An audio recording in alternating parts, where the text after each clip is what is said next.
platform.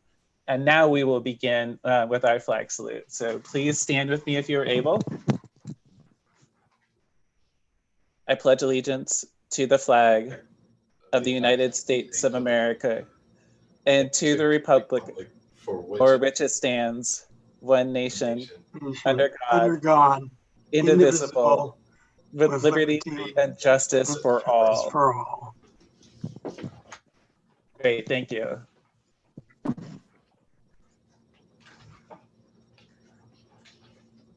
And we will move on to our calendaring session. And I suspect that we might skip over that, but commissioners, if there's anything you need to add to our joint calendar, please let Carrie know. Or give me a thumbs up. Okay, great. Thank you very much, Carrie. We will move on to public comment. And due to COVID-19 and the fact that we're meeting virtually, anyone wishing to submit general public comment or comments related to a specific agenda item may do so in written format via email at bocinfo@co.yamhill.org or by mail at 535 Northeast 5th Street, McMinnville, Oregon 97128. Any comments received prior to the meeting will be shared with the Board of Commissioners and submitted to the record. And I believe that commissioners, you received the public comment for this week. I didn't see any public or any comments related to specific agenda items, but we may get some of that. So we will move on to our item E, which is our public hearing. And item E1 is receipt of public comment on a request by Friendsview Manor to issue revenue bonds in Series 2020 in a maximum aggregate principal not to exceed amount of $7 million for the purpose of refinancing prior debt obligations and financing additional projects. We will consider a bond resolution approving the issuance of senior living revenue and refunding bond Series 2020 for Friendsview Retirement Community. And we will, the resolution will also approve appointing Mike Goings and Rick Rogers to the Yamhill County Hospital Authority Board, each for a 4-year term to expire on December 31st of 2024. And at this point, we will recess the Board of Commissioners meeting and open, Commissioner, our County Administrator. Yes, the first step will be to go ahead and open the public hearing and go ahead and see if there's any public comment received. Because that would be the first, because the first thing we're going to do is the board needs to open the public hearing and then close the hearing and then act on the consideration of the resolution and the appointments. And then at that point, once the board takes action on that, then we'll recess Board of Commissioners and then go into the Hospital Authority Board. Okay, great. Well, with that, then we have, in accordance, I have a script for that as well. Thank you, Ken.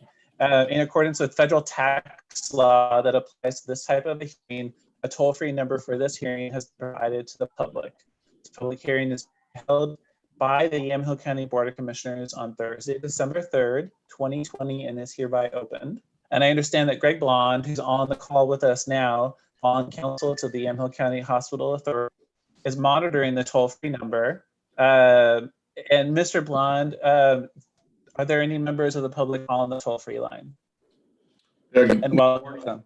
Good morning, Commissioners, and good morning, Mr. Chair. I am dialed into the toll-free number that was provided in the public notice, and there's nobody on the line. Okay, great. And welcome, Christian, as well. All right, this is the opportunity for any members of the public to speak or note any written comments. And I don't believe that we received written comments. Christian, can you confirm that? Yeah. I mean, that's not really Christian's place, but okay, great. Well, with that, the public hearing with respect to the bonds of the Yamhill County Board of Commissioners is now closed. And I strike my water bottle on the table because I don't have a gavel. All right, at this point, we will recess the Board of Commissioners shortly and open up the meeting of the Hospital Authority Board. Actually, there's one more item, Mr. Chair. There's the consideration of a county resolution to occur following the public hearing. Thank you very much. And Carrie has just told me this too. All right, let me close for now, open back up the Yamhill County Board of Commissioners hearing. Commissioners, I would entertain a motion to approve the resolution under E1A. So moved. All right, all in favor signify by saying aye. Aye. Aye. Any opposed, same sign. All right, let the record show that item E1A is approved unanimously. All right, thank you. And with that, we'll open up the Hospital Authority Board. And forgive me for not actually having their agenda in front of me. I'm looking for it right now.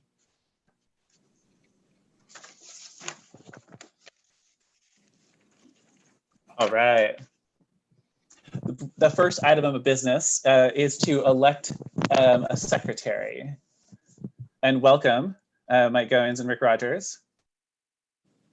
So we have the commissioners and Mike Goins and Rick Rogers, and we need an election of a secretary. Do I have a motion for a secretary? Mr. Chair. Okay. Go ahead, Commissioner. No, go ahead, Commissioner. I'll make a motion that we appoint Rick Rogers as the secretary. I was going to do that, Mayor. So I'll second that. Yeah, good. I think it counts. All right, we have a motion and a second. All in favor signify by saying aye. Aye. Aye. Any opposed, same sign. And Mayor Rogers, you can't raise your hand on that one. I'm not. I was just waving. No, I'm just saying when the chair asked for any objections, you can't raise your hand. All right, gotcha. Very good. Let the record show Fair enough. unanimous approval of Mayor Rick Rogers from the City of Newburgh as the Hospital Authority Board Secretary. Congratulations. And we don't need a recount. At this point, we will consider approval of the June 9th, 2016 minutes. And since only Commissioner Sterrett was present for that, maybe I can get Commissioner or Councilor Burnish's thoughts on this process. Can we approve it since we weren't there? You have to unmute, Christian. You're muted. Well, I'll get this figured out sooner or later. I thought the minutes had been circulated. Did folks not get a chance to review them? I did not see the minutes, but I also was not present the 2016 meeting. So my question is specifically related to Commissioner Sterrett was the only one who was present. Right. I think it's acceptable for the current board to approve those minutes. But if you haven't had a chance, if that's an item you'd like to sit over until the next Hospital Authority meeting, I think you can do that as well. Well, I would move approval of the minutes if that's acceptable to the board. Acceptable to me. We're seeing nods, and you have a motion. Commissioner Olson, was that a second? That was a second. We don't have a second. Oh yeah, that was. Yeah, that's fine. You've got 5 members on the board, so. All in favor signify by saying aye. Aye. Aye. Any opposed, same sign. All right, let the record show unanimous approval of the minutes from June 9th of 2016. And thank you for leading that effort, Commissioner Sterrett. Item number 4 is consideration of a bond resolution approving the issuance of senior living revenue and refunding bonds, Series 2020 by Friendsview Retirement Community in Oregon in an aggregate principal amount not to exceed $7 million. And before there are motions, I would like to open up for discussion and for our bond counsel and the folks at Friendsview for any thoughts. And it looks like Greg Blond has unmuted himself. But Christian, do you have any thoughts? No, I'll let Greg speak, but the one thing I would say is in the agenda packet, I also noticed that there was the disclosure letter that had been included with the bond resolution. And Sarkis, maybe you can speak to this. Is that something you'd also like the authority to act on this morning, since they're already in session? Yes, absolutely. I guess I'm sorry, Christian, the disclosure letter, I want to make sure I understand clearly what you're referring to there. Maybe I could just say at the outset here that this financing is a private placement directly to one institutional investor who was also the lead investor on the Friendsview 2016 bonds. So they're very familiar with Friendsview and have been a great supporter of the organization. And so this is structured as a private placement directly to them as purchaser. So it's a little different than the public offerings, such as the 2016 issue. Yeah, what I was referring to is your letter from November 24th, placement agent disclosure pursuant to MSRB rule. And Christian, what I might suggest is that the resolution to be considered provides approval for everything needed to complete this transaction, including the document. I think by considering the resolution, it would cover any acknowledgements needed on the letter you're referring to. Okay, very good. Thank you. Yep. Look, Christian, do you want me to summarize? I don't want to jump in front of you. Do you want me to summarize the resolution? And no, cut away, please. Yes, I'd love you to do that. Yeah. So the resolution before you would approve a not to exceed principal bond amount of $7 million to be issued on behalf of Friendsview. And as you'll hear in a few minutes from Mr. Dave Hampton at Friendsview, it's to fund pre-development costs with respect to an expansion project they're working on. The resolution does provide all necessary approvals from this body, so there won't be a need to come back for this particular interim $7 million financing. It approves authorized representatives, in this case, the chair, the vice chair, to sign anything at the closing of this transaction, which is currently scheduled for December 17th. And as you'll hear, I think from Dave and Sarkis in a minute, we expect to be back before the hospital authority next year for a more permanent financing to cover the costs, the full costs associated with the pending expansion. Happy to answer any questions now, or we could go right to Mr. Hampton and then have questions at the end, certainly at the pleasure of the commissioners. Hospital board, do you have any questions now, or do you like to go directly to Dave Hampton? I think we go directly. Oh, go ahead. I just Commissioner have Sarah. one question, and that is, if there's going to be another approval or request for an approval of another bond in a year or so, how does that, maybe this is a question for Christian, how does that impact our, I know there's no liability, but how does that impact the county or the fact that there's sort of an aggregate sum now? Is there a consideration we have to be thinking about if this isn't the only amount we'll be considering in the near future? I mean, if I'm understanding your question correctly, no, I don't believe there is a concern or a sort of aggregate upper limit of funding that we need to be concerned about. Is that? Yeah. Correct. I agree.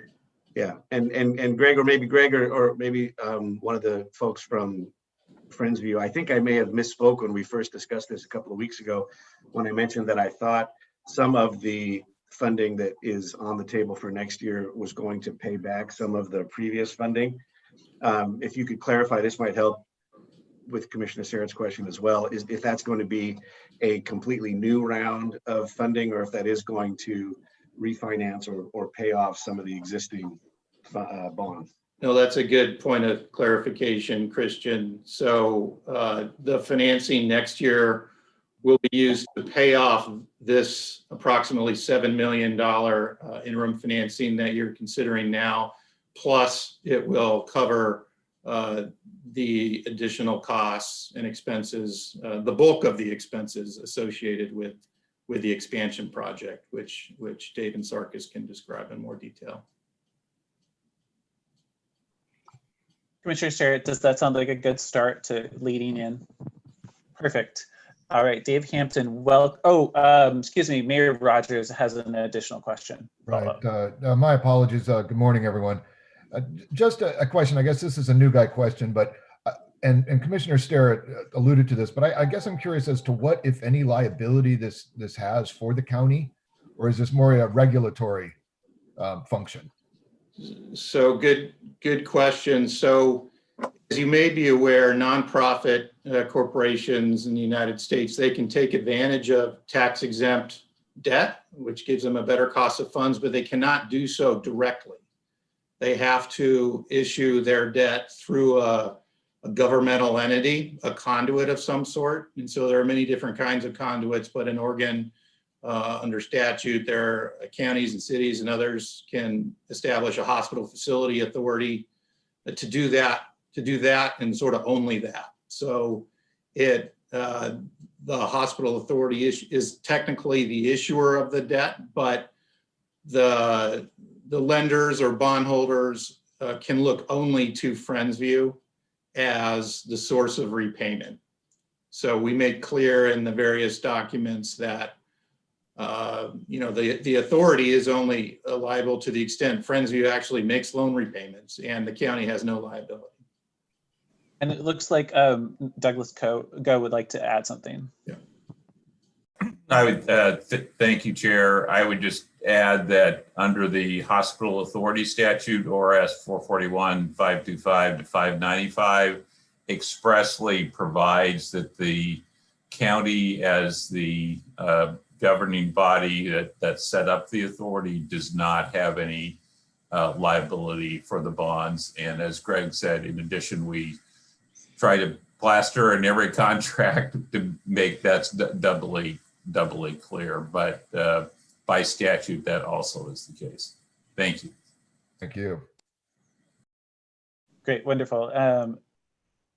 Christian has unmuted himself, but I was just going to reiterate that's exactly right. That same concept is spelled out in numerous places in a variety of documents, making what Greg and others have explained is exactly that.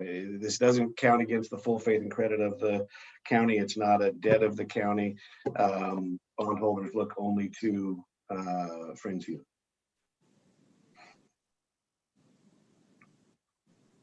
Great. All right, Dave Hampton, welcome. And what would you like to share with folks today too? And we're glad to have you here. Well, thank you, Commissioner. And thank you, commissioners, for this opportunity to present this proposal to you. It probably makes more sense if I describe the big project because this interim financing is just to get the bits and pieces together in order to issue the bonds in, hopefully calendared for August of 2021, should sales and everything go according to plan. There's a need to compress our projects into the limit because there's a limited amount of time with which we can spend the proceeds of those bonds. And so, for that reason, that we defer that until we're actually ready to start construction. In addition, when you issue tax-exempt bonds, you have to borrow the whole amount up front. And so we'd be just needing a little bits and pieces of it for another year until we're ready to really start spending the money with construction. And so there's that cost of interest on a lot of money. And so that big project, it's about $116 million worth of construction. When it's all said and done, it's about $135 million of bonds that we will be asking the county to approve. Those will be two categories of bonds. There will be some permanent long-term bonds, about $95 million, and then there'll be some short-term bonds, about $40 million. What we're doing is we're building 3 projects all at the same time. And one of our thinking with this is, originally we started to talk about phasing it in sequence. But we started to realize we have a fairly small campus, and we saw a situation where our residents would be sitting in the middle of construction for a decade. And that was really important to us, that we tried to figure some way to do that. So we compressed those together to try to rip the Band-Aid off, is what the board of directors asked us to do.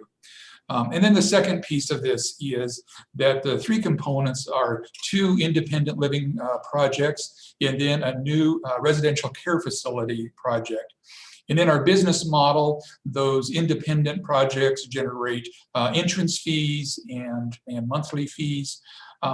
The healthcare facilities are for those existing residents that have already paid their entrance fee, and so it does not generate net new revenue. And so to put it together in a package that generates enough revenue to pay off the bonds, to have the kind of financial performance that we need, we package them together. So kind of the non-net new revenue producing piece of that residential care facility in the independent living facilities. So what we're envisioning is one 96-unit congregate building, 5-story building, be on our main campus. For those who are familiar with Newburgh, it's right across from the George Fox University football complex. That block there, currently with 13 houses on it, we'll be removing all of those houses and building the 5-story building there.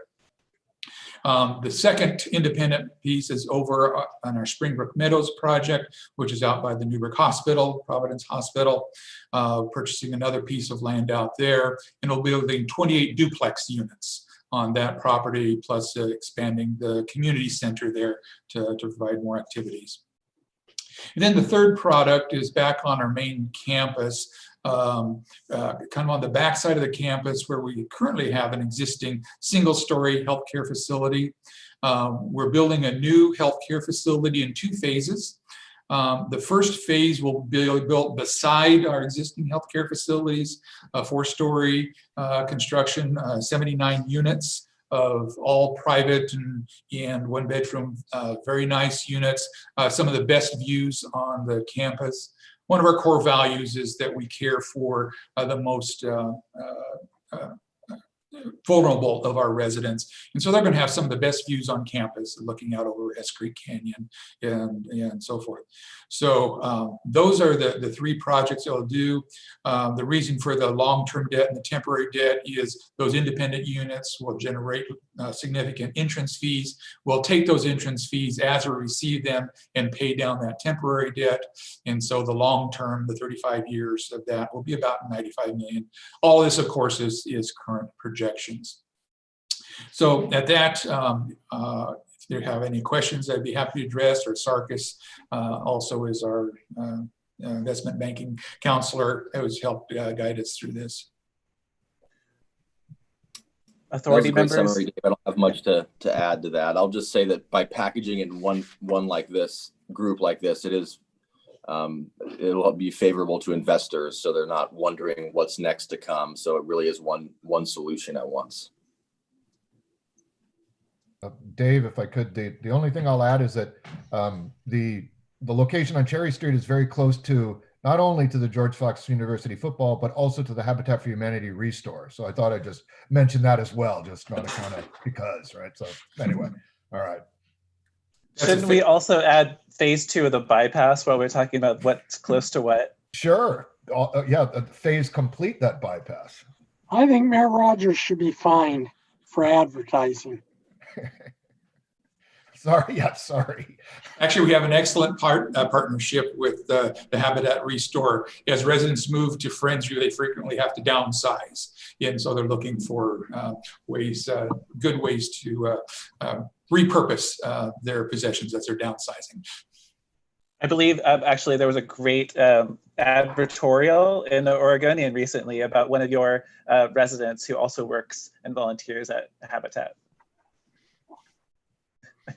Okay, any other questions for Sarkis, Dave Hampton, Greg Bond? Christian. Real quick, Greg or Sarkis, I don't mean to put you on the spot with information that you might not have readily available, but I'm wondering if it might not be helpful for the rest of the authority to hear what the current outstanding bond obligations are that the authority has already issued previously on behalf of Friendsview, just so they have a complete picture of what we're looking at now and what we would be looking at adding to next year. I don't know if you have that information. It's just shy of 40 million. Yeah, just 40 million of the 16 bonds is all that's currently outstanding, though the history with the authority goes back well beyond that. Right, but the current outstanding amounts are just the 40 million from 2016, Yep. right? The 2016 bonds are the only outstanding. That's right. Okay. Thank you. Mm-hmm. Mayor Rogers. And I guess just as a follow-up, in addition to Friendsview, are there other bonds that the authority has authority over now?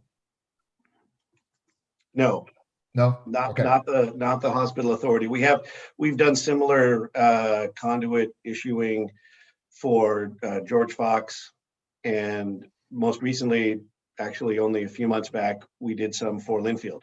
So that's under a different statutory structure, but it's a very similar kind of financing mechanism. Thank you.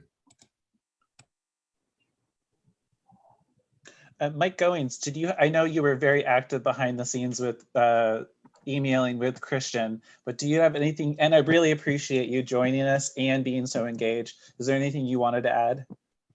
No, just as far a little bit of kind of due diligence. I was involved in the board for like 13 years. Several years ago, we did all the long range planning for these projects. And so this isn't something just happened recently. This has been going on for planning for many, many years. And to see it finally come to fruition is pretty exciting. And they've done a wonderful job in storing up their financial strength. There's a big need in the market. We're all getting older, at least I am. For housing. So it's a wonderful need that they're meeting. And to see it finally come to fruition and being stable without any risk to the county is a wonderful opportunity. So thank us for doing this. And when's our Christmas party for the authority? I'm not sure. All right, thank you very much, Mike, and thank you for being with us on this. I really appreciate it. Any comments from Douglas Goad, Greg Blond, Dave Hampton, Sarkis, anything else you'd like to add? All right, board authority, is there anything you would like to add? Any further questions? All right, well, I would entertain a motion then to approve this bond resolution. Also move Commissioner Kula that we approve. All right, do I have a second? I second. Okay. I forget that I can do this. Thank you, Commissioner Sterrett. All right, all in favor signify by saying aye. Aye. Aye. Any opposed, same sign? All right, let the record show unanimous approval of the Hospital Authority Board of Directors for item 4. All right, thank you very much for all of your work, all of you on this. Thank you very much. Thank you. And Dave Hampton, I really appreciate your long-term vision. All right, we'll move on to item 5, which is other business. And do we have any other business for the Hospital Authority Board of Directors? All right, well, Mayor Rogers, Mike Goings, I for one really appreciate your service in this role and looking over all the documents. All right, if there's nothing else, then I would I would adjourn this Board of Directors meeting of the Hospital Authority. Thanks, everybody. Okay. Thank you very much. Thank you. Happy holidays. Yep.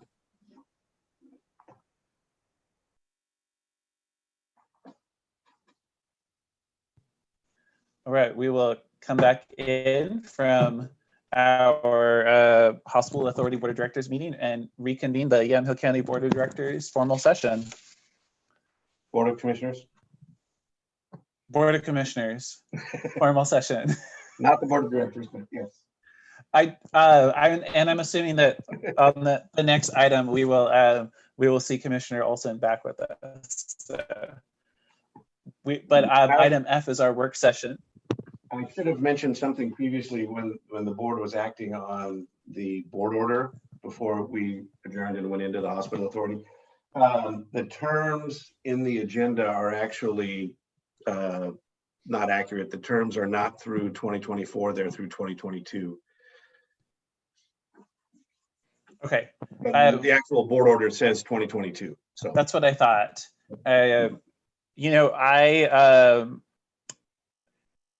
We voted on E1A, correct. But that's specific to a resolution. Do we need to modify? No, I think we're fine. Okay, great. Then I would move on to item F, which is our work session. And item F1A is review and discussion of transit district. And at 12:44 a.m., we all received a lot of information from Cynthia Thompson. And welcome, Cynthia. Commissioners, you received that information? Okay, great. Thank you very much. Cynthia, would you like to lead us off since you have all of these wonderful documents? Sure. I'm sorry it was so late and didn't have time to review, but I thought, well, I can go over the high points and then we can talk about things and you'll have time later to look at them again and keep this discussion going. So first I want to say good morning, and I'd like to start with the follow-up document for our last work session in October and just mention a couple things. I did end up on page 2 of that document. In red, I put some of the follow-up items, and I did end up having a conversation with the pastor at the church about the shelter, and I think we can work something out. I don't think there's a problem with doing that, but our service won't start again until mid-January. So it doesn't really make sense to try to rush around and try to put a shelter in when we don't actually have any fixed route service there. So that I just want you to know it's on my list and we'll keep moving forward with that. There was one other issue. Oh, no. Go ahead. Cynthia, question regarding that. So you've been in touch with Pastor Case then on this, and he knows the timeline. And do we have a timeline for the actual installation of the shelter? No, we haven't gone that far. I talked to him just once. We emailed back and forth, and then we just talked about like what they're willing to do, what we're willing to do. We have a shelter, we can do it. Right. I did have a conversation with First Transit to see if like placing the shelter in their parking lot is helpful or not helpful. And we haven't really finalized exactly where it ought to be, especially related to once we start service again. So one of the questions is if we follow our transit plan, we're going to be adding routes up there, and it might make more sense to place the shelter where the new route's going to be. And it would work for them and it would work for our new service. So that's just some things we have to follow up and continue the conversation. And I wanted to get back to them and have a longer conversation, but I just haven't had time to do that. Okay. Only because I know how their meal program and their food distribution program is enormous. Mm-hmm. And that is a significant congregation, sort of a catch basin for a lot of the program. So in terms of that, I think if we could do something to facilitate it, because the folks who are accessing those services, sometimes walking is an issue, or, so if we can keep that in mind. I don't think they were as aware of our dial ride service. So I think that was news to him that there is a dial ride service that's open to the general public. So I gave him the number, and I'm not sure if he's utilized that, but the dial ride, and we added dial ride vehicles in Newburgh, so they could go straight to their front door, pick up people and take them. Now, if there's a lot of people, it may not make us total sense, and we talked about a shuttle, like maybe a shuttle from the church to the main Highway 99 where the fixed routes, commuter routes go, but we need to have some follow-up conversations. So hopefully they're utilizing the extra dial-a-ride that's in Newburgh, but I don't know if they are. Thank you for taking care of that. Appreciate it. And then Commissioner Olson, the smoking shelter, I've had a few conversations, but I need to still follow up with county staff and figure out where we can place that. You know, the property is, well, there's just some things that I don't have worked out yet, but I haven't forgotten about it. And I know it is an issue, and they, you know, they don't really know where else to go to smoke. And so there's kind of, I'm sure it's still happening and not looking very professional. You're muted, I think.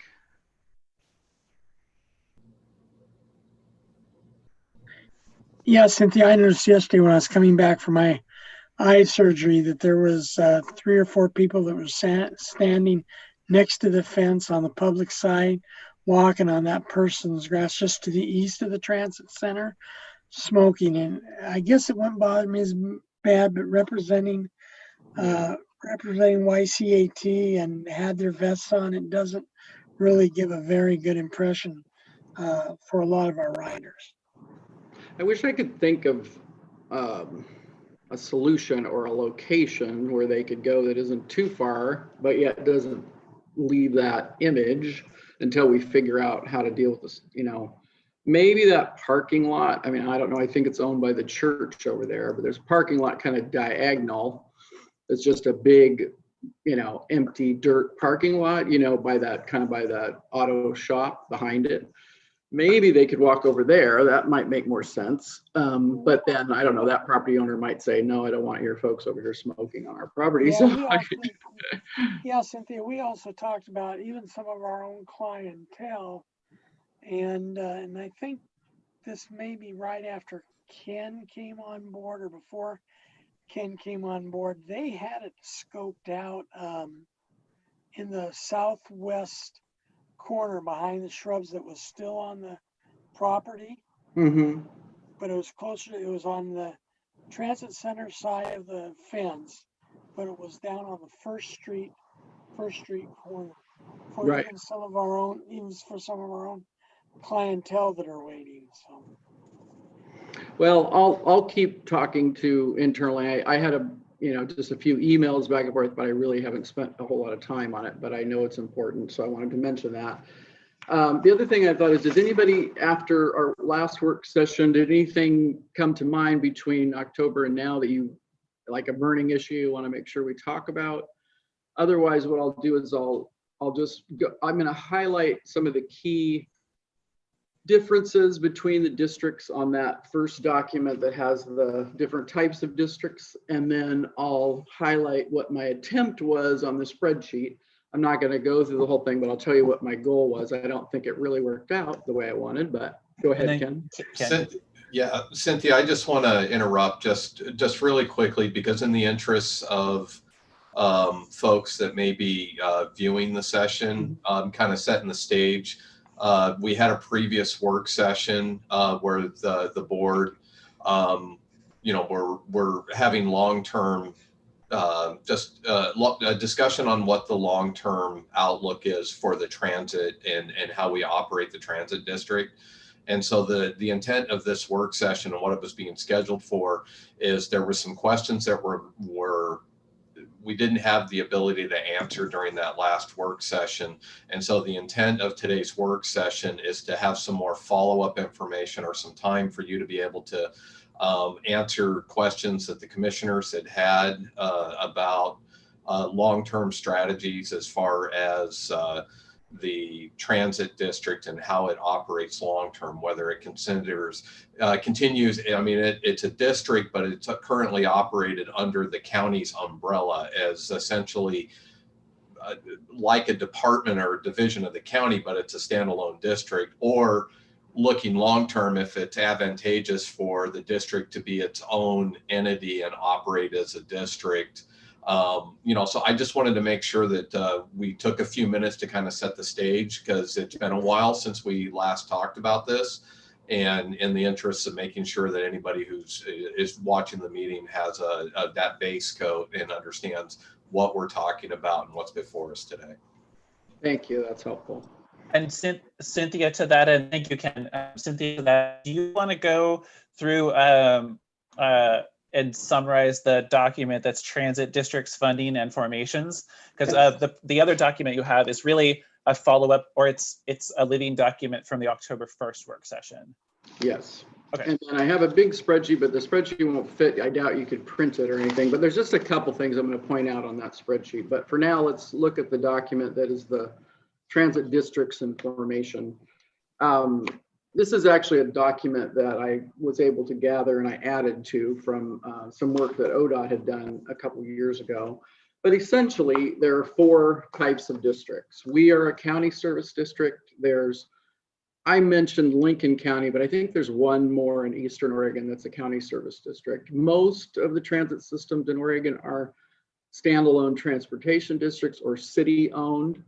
There's quite a few city-owned systems. And then there's the mass transit districts.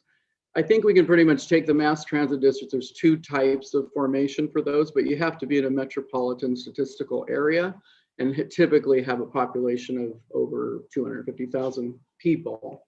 So really it's looking at, do we continue as a county service district under OS 451, or do you look at actually moving to a transportation district under ORS 267510? So if you go to the little chart that's page 3, I think, it sort of summarizes the formation process and the geographic coverage, the local funding tools, the governance, and then some examples of systems in Oregon. I'm just going to point out, because you can read this for yourself, but essentially formation process isn't a whole lot different between a county service district and a transportation district. The main difference is that you have to elect 7 board members for the standalone district. That can be have some challenges and be a little time consuming, but certainly doable. Both of them are pretty flexible as far as geographic coverage. You can draw your line and say, this is our district. And then when you're forming it, we're already formed, and our district is basically the Yamhill County geographic boundary. As far as funding tools, you pretty much have the same funding tools. There's quite a few options. With a standalone district, the board of directors doesn't have to get voter approval to implement a property tax once they're formed and they have a district. So that's interesting. I don't think most transit districts ever do that, but they have the authority to do that. We would have to get a voter approval if we were going to implement some kind of a property tax. The governance, obviously, the board of commissioners are the board of directors when you're a service district. And in a standalone, you have elected 7-member board. And their terms are every 4 years, they get reelected and so on and so forth. So does anybody have any questions about that? I'm not going to go through the mass transit district because it doesn't really apply. It's good to see the difference though. So thank you for including that. Commissioners, do you have any questions at this point? Pardon? Okay. So then if you go, this is something I added, and it's really sort of my opinion or my educated perception of pros and cons, so to speak. So I listed benefits and challenges for the 2 different types. I'm going to go through and just kind of quickly touch on the benefits I see from being a county service district like we already are. I mean, it's an advantage that a county, which is a large organization, is more stable. They have oversight and financial structure, and they can provide support to the system. If we put an intergovernmental agreement in place, then public transit funding could actually help pay for county services. We could pay for part of HR, part of legal, part of admin, and the county could actually have revenue stream that is a logical revenue stream because you're providing support for transit. So it's a little more cost effective, I think. And the strength of the county assists transit when we're securing funding or building a facility or doing any large capital projects. A county has a lot more power and strength, and that probably gives us an edge when doing big projects. There's a lot of funding options available to support the system. And it might only require a vote of the Board of Commissioners, which is the Board of Directors. When YCTA was formed, now somebody may correct me if this is information I gathered from one of our former STF committee members, but when it was formed, they sent out surveys to all the voters in the voting records, and they had an 80% return of the surveys when the district was formed. I don't know if at that time they just said, hey, we want to form a county service district, or did they look at other types? Does anybody who was here then know? I haven't heard that. So I think they maybe just researched themselves, said this seems like the logical choice, did a survey, got back to the survey results, and then formed the district under ORS 451. Do you know if that's true, Christian? I don't know that anybody at the meeting now was here then. It was before my time. Oh, it was before your time too. Oh yeah, I'd have to go by a couple of years. I'd have to go back and look. But I've heard similar things. Yeah, I've looked through a lot of the paperwork from back in that time frame, and I haven't found anything. So I think that's what happened. Obviously, transit can be a positive publicity for the county, and it can reflect positively on the county, but it also can be negative at times. I think partnerships, both public and private, might be more available at times when you're a county district. I'm not going to go into the challenges yet. I think I'll pop over to the benefits of the standalone district. I think the biggest benefit, when you're a transit geek like I am, is that the board is only focused on transit. So they don't have a lot of other issues. It's just transit. That's all they care about. And they are pretty single-minded. Now that can be good and it can be bad at times, but it can, when it's operating well, you have good managers, you have a good board, you can have a strong foundation for your system. I think one of the things in our area is there is a perception, even though I've worked fairly hard to try to get people to realize that Yamaha County Transit is a district. It's not a county department, even though we sort of operate that way. But there's a perception maybe that it is county, and if there's any, sometimes that could be good or bad depending on how other municipalities view the county. There's multiple funding mechanisms and no voter approval required for a property tax, although I have rarely ever seen a board of directors put in a fee or a tax without getting voter approval. They can be less expensive in some areas and more expensive in others. This is sort of what I was trying to look at in my spreadsheet. I wanted to compare apples to apples and see, okay, how much do systems spend on, these various categories?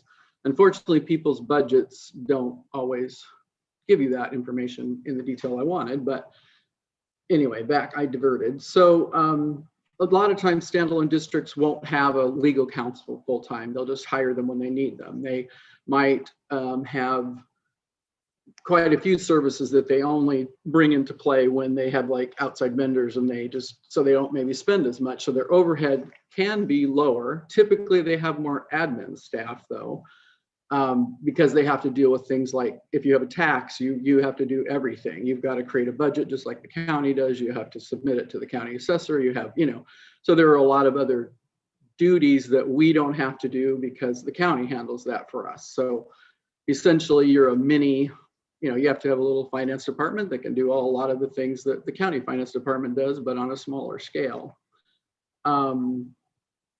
There's typically insurance might be more expensive, although we contract the service out. So it isn't so much an issue with systems that contract the service out. But if you're a system that you have and hire your own employees, then your insurance rates, you can get good rates through special districts of Oregon. They're pretty good, but I doubt they're as good as the county, probably not. And so it probably costs you a little bit more. Question. Yeah, Cynthia, go ahead. So we've got CIS covering this, correct? Mhm, We've got yeah. county insurance covering this, right, Ken?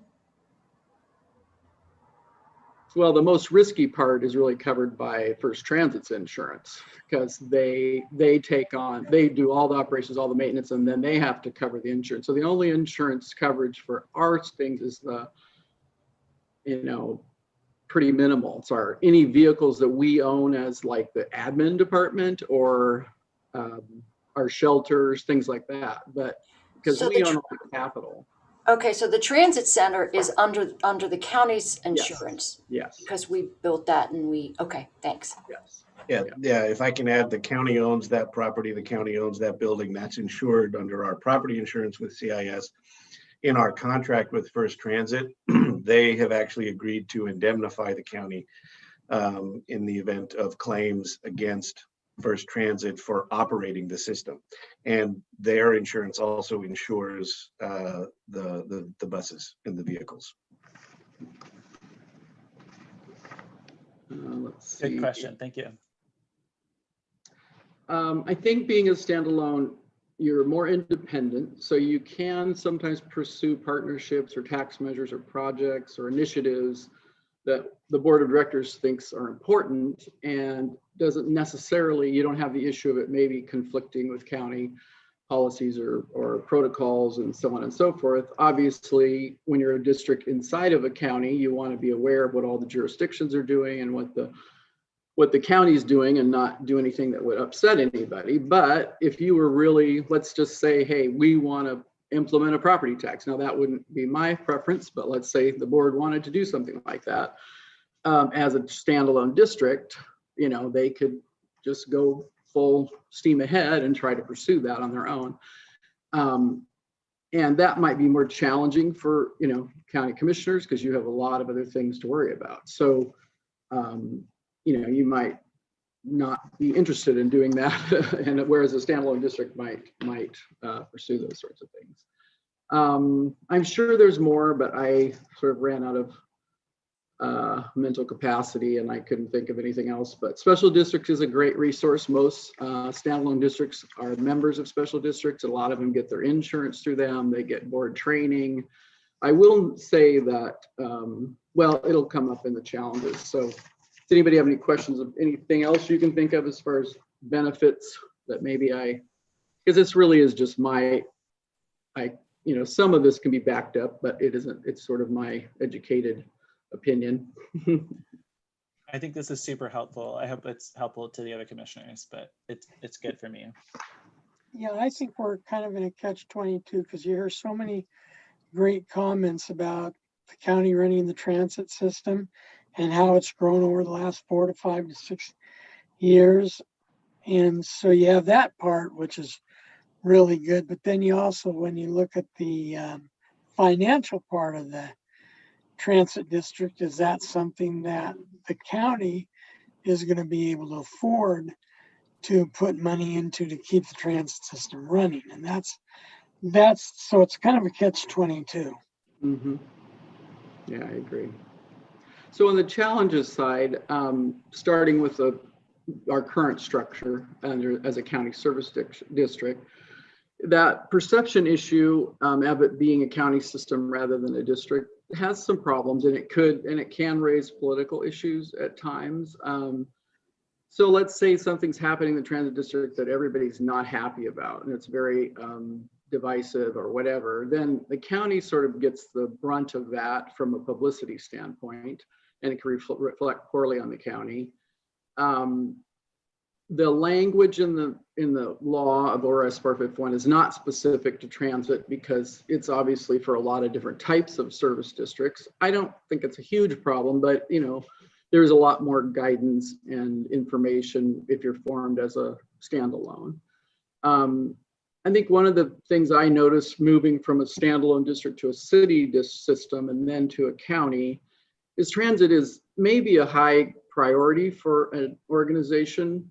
But when you're a city or you're a county, you have so many other bigger fish to fry, so to speak. You have a lot of other issues. So transit can kind of fall to the bottom of the list, and it's there, but it isn't really anybody's, main focus. And sometimes that can hold up projects. Sometimes it can delay things. It can cause other issues. So that can be a negative.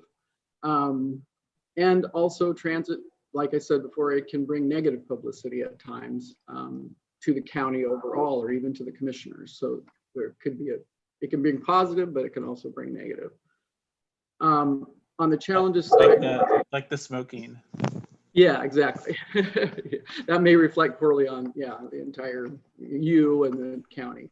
And before Cynthia, before you move on to the other one, the other thing that I would just like to maybe call out, and it kind of ties into the prioritization within the county, but I think this came up as a discussion in the previous work session, that I think some of the other challenges that we run into that's not really called out on potential challenges has to do with the funding mechanism. And I think, with the other jurisdictions and membership and buy-in into the transit system.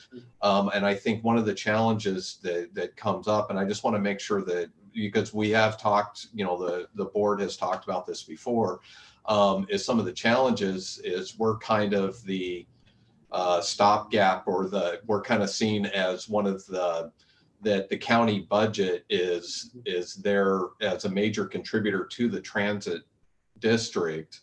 And because one of the challenges is because it is affiliated with the county, and looking at the county budget and the funds that we have available, and discretionary funds, that's more readily available. And then that's where the prioritization sometimes comes into play, into discussion, because of the wide range of programs and services that the county does provide.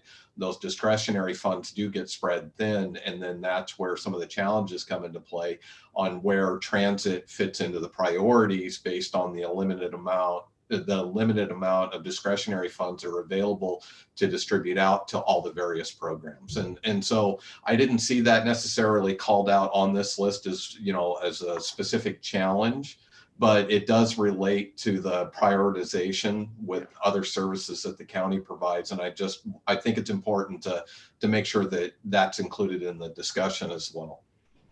One thing that I should mention, because I kind of look at this through the lens of, I think no matter what you do, whether you stay as ORS 451 or you go to the other, in back of my mind, I am assuming you have to have a local source, because I didn't even mention that, because in my head, I'm like, you do this, well, the only way to either just firm up where we are and stay as our structure, or go the other.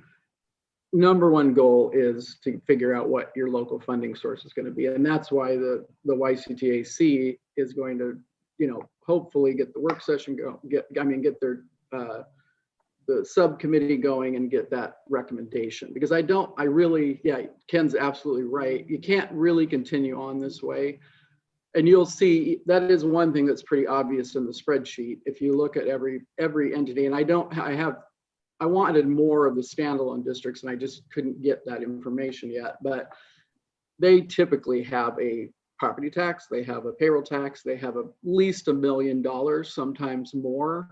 SMART has $1 billion, but I won't go there. So they have more money than they know what to do with, but most of them have some sort of a key amount that would really be even more than what the county is contributing now as sort of a foundation.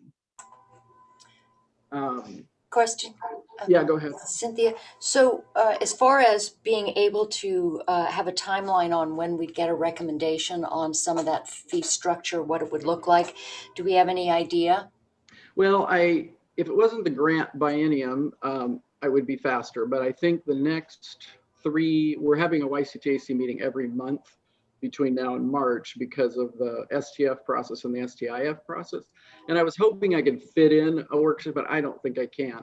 We have too much work to do on those. We're already having to make the meetings 3 hours long, and I just don't have time. So it'll have to be, probably we can't really do much until March, but I think we could probably we could start the subcommittee meeting, and we could continue to meet every month between March and June.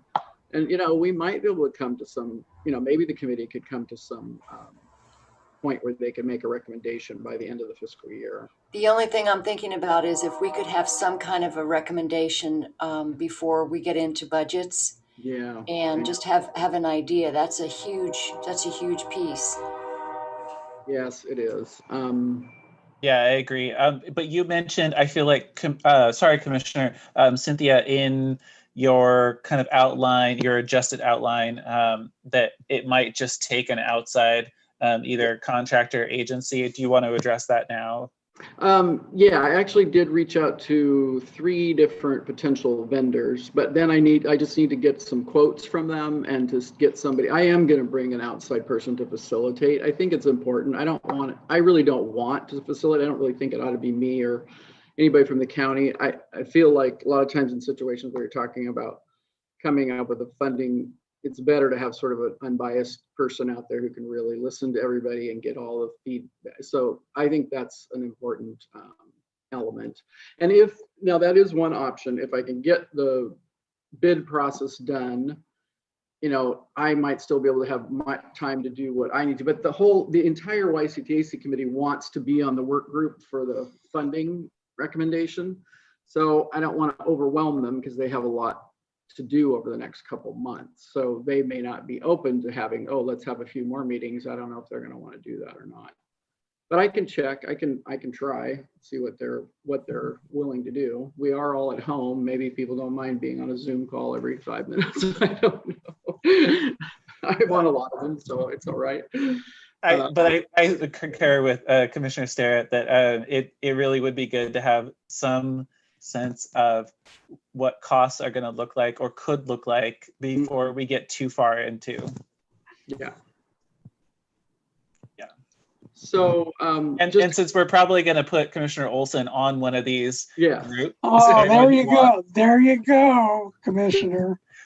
I knew my name would come open, but transit's always been one of my loves anyway. So, Ken, we should talk. I think the committee is full, but there's not any reason why we couldn't add a member. And if you're interested in that, or do something so that Rick can stay on, and whoever becomes the liaison in the new year, could also be on the YCTAC. But we can talk about that because I like historical knowledge, and I think it's important. Some of the challenges of the standalone district, the elected board can be a really good thing. It can be very time consuming as a manager because I've dealt with that. But that's not bad or good. Although I've also been in situations, I pretty much have had my career of going in and helping entities solve problems because of things like things going badly. Like, okay, one time I'll give you a story of a disgruntled employee who then went out and ran to be on the board of directors, and her entire intent, and she got elected, was to pretty much create a lot of trouble. And then they've hired managers that really didn't do a very good job. And so then the system can go pretty south pretty quickly. And then that's how I've actually gotten a lot of work over the years, is I go in and when systems have had trouble, then I'll go in and help them. So there's a lot more responsibility when they're standalone and more risk.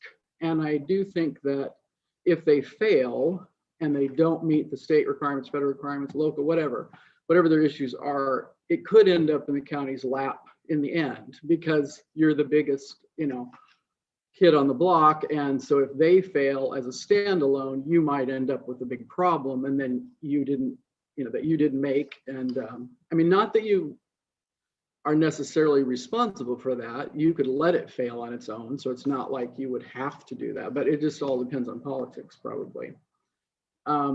It does remind me of the Cove Orchard and the DEQ situation that meant that we now have a sewer district. Yeah, lots of things like that can happen, and it does require a little more. Like I said, on the financial, the HR, legal, you have to do all your own tax, measure, all of those things. It's kind of just like being a mini county. You don't have as much to do, but you still have all those areas. Now, you may not need staffing all year round for that, but you definitely do. I think it's a little harder doing capital projects, because what happens with transit districts, a lot of times cities, counties, entities don't even think about the transit district. They might go to the county, they'll go to a city, but they're like, doesn't even cross their mind that there's a transit district in that area. So they'll be building something, they won't even think to the transit district will be the last one to know about all sorts of things. Then if you want to build a big project, you have to go and talk to so many people and get buy-in. And a lot of times that's difficult to do because you're the small kid on the block begging for whatever, you can get. And whereas when you're the county, you have more power. And so you're able to probably make things happen that are important. Usually you have a lot more outside vendors that help you. They may not have sufficient financial resources to implement, I already mentioned that, large scale projects. And then creating the district and getting the board approved takes some time. I would guess you'd probably want to plan, like if they went that direction, say, hey, at least a year, maybe even longer than that. I think it can take some real time to do that. So that's kind of it for the pros and cons. Anybody have any other questions about that? Oh, good job, Cynthia. So I'm just going to the last bit on there mentioned. I'm trying to look at the screen and look at the document, but it mentioned that there needs to be local funding, or ideally there's local funding in conjunction with the formation. Yeah. Is that to get it off the ground? Is that what you're thinking, or is it? Well, I've watched Bend as a very good example. Bend wanted a transit system forever and ever. They had a real split community. Half thought it was great, half thought it was the worst thing in the world. And so they fought for years and years and years. And finally they formed a district, but they didn't get the funding. Well, it isn't very useful to have a district with no funding. I just think if you can't form the district with funding, if you were going to go the standalone, don't do it. It's not worth the trouble. I mean, it doesn't do anything, just creates a lot of headache and stress. So you really, if you say, hey, we're going to go the standalone district structure, you would want to do it with whatever local funding you decided you wanted to pursue and do it all at once. So that would be my recommendation. Now, if we stay in the current structure, you're already a district. So now we just need to clean up how we operate as a district, because we have a few things that we need to be doing to do it truly correctly. Then it's a matter of just looking what the options are, and you could some things can be voted in by the board, some will have to be voter approved. It depends on which mechanism you chose. Okay, and then can you elaborate a little bit on the I think one of the columns or one of the boxes was IGA for. So I think what we talked about this back when Laura was here, and it isn't really that difficult. What we should do, maybe we could even, I hate to add another thing, but have an intergovernmental agreement between Yamaha County Transit as the district and the county, and really spell out what the relationships are. So for example, right now, if you look at the spreadsheet, one thing that is very obvious is, I tried to print it out, but it's really hard, so I'm trying to look at it while I'm talking to you. The amount that we contribute to general fund and so on and so forth is only $20,000. Okay, if you look at all the other systems, $500,000 for Lincoln, $228,000 for the other one, Wilsonville's is huge, like 600,000. Plus they fund their entire fleet department. They spend $1.2 million that they paid towards pretty much fund. I mean, I don't even know how they can justify that, but I need to be quiet. That's my opinion. And then I don't know about the standalones, the other ones that I didn't finish yet. There's Lincoln County, not Lincoln County, excuse me, Tillamook County Transit. I wanted to get theirs, and also South Clackamas. So it's kind of a wide range of how much money goes from the transit system towards all the different support services, HR, legal, financial, all of those different administration and so forth. I think there's definitely room. If we had an IGA, we could really spell out how much time does Christian have to spend on all the contract. We have a lot of contracts. We have a lot of things that transit puts through to the board. He doesn't get any funding in his budget for that, but it's certainly justifiable. Ken spends quite a bit of time, and a lot of folks do. So that is something that we could fund through STIF funding, or we could fund it through 5311 or almost any of our grant programs. So I want to jump in here just really quickly on the funding mechanism and for the additional services and just for the interest, because it's a budgetary, just to clarify that currently for this fiscal year, the transit system receives $488,000 of discretionary funds. mm-hmm. The reason we don't, because we give those discretionary funds, that's the reason why we don't charge for county council fees, admin, HR. It's because it's considered part of the general fund budget. It's one of those portions. It wouldn't make sense to give discretionary funds and then to pull discretionary funds out of those same departments, to fund other administrative services that are discretionary funded. Unlike some of the other HHS or Department of Corrections, they pay for those fees, but because they are only getting a small amount, if you look at they're in a standalone fund, most of their revenue sources are state or federal funds that are coming in. Transit's a little bit, it is kind of in the same window, but budgetarily we've always had it in as a general fund division. It's in there, and that's the reason we don't have that. And I just wanted to I appreciate provide that. some clarification. The other thing to mention that plays into that is that the color of the money, because see, if you had a local funding source, I always need to back it up with that because it's sort of in the back of my mind. If you had a local funding source, then you could have these IGA and it would work. Because what the problem we have now is we'd have no local money, so we don't have enough match money. So we get a lot of grants, but we have to get match dollars. And so really the county has got to contribute that much money to cover, so we can get the millions that we get in other operating.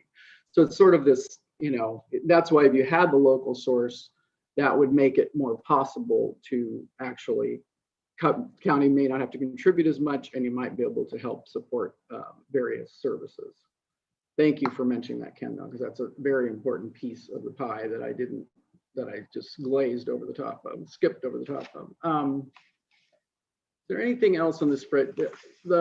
I think the other thing that I was hoping I would get more aha moments when I did this, but the truth is I just need to dig deeper, because all I could do is really look at the budgets, and I'm pretty good at reading budgets, but every entity does their budgets a little bit different and groups things together a little differently. So, can't always tell. But the one thing that was fairly clear is that if you look at the percent of their total, I didn't include capital in any of these numbers, but in the operating side,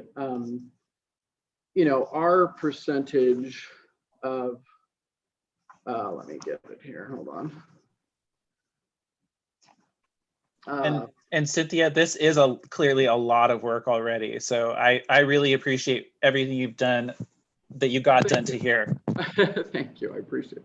So let me just get this chart up here because I can't see what I printed. It doesn't make any sense. So hold on here. Okay, so if looking at just the systems I looked at, the amount that the county contributes and the amount that all the cities contribute is about 17% of our operating revenue.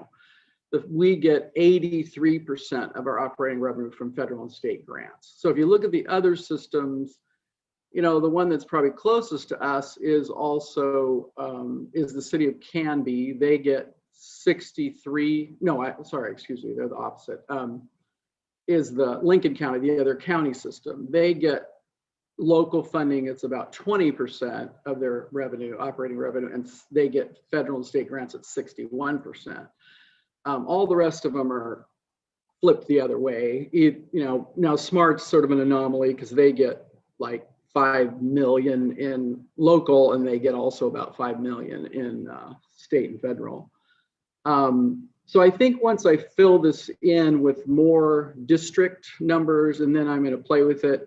The other thing I guess I would note is administrative staff. From just looking at these systems, we're a little bit low. We have about 3 We have 41 employees. If you look at how many service hours we have and how many annual service miles, we're quite a bit under compared to the other systems who have quite a bit less service and less service hours.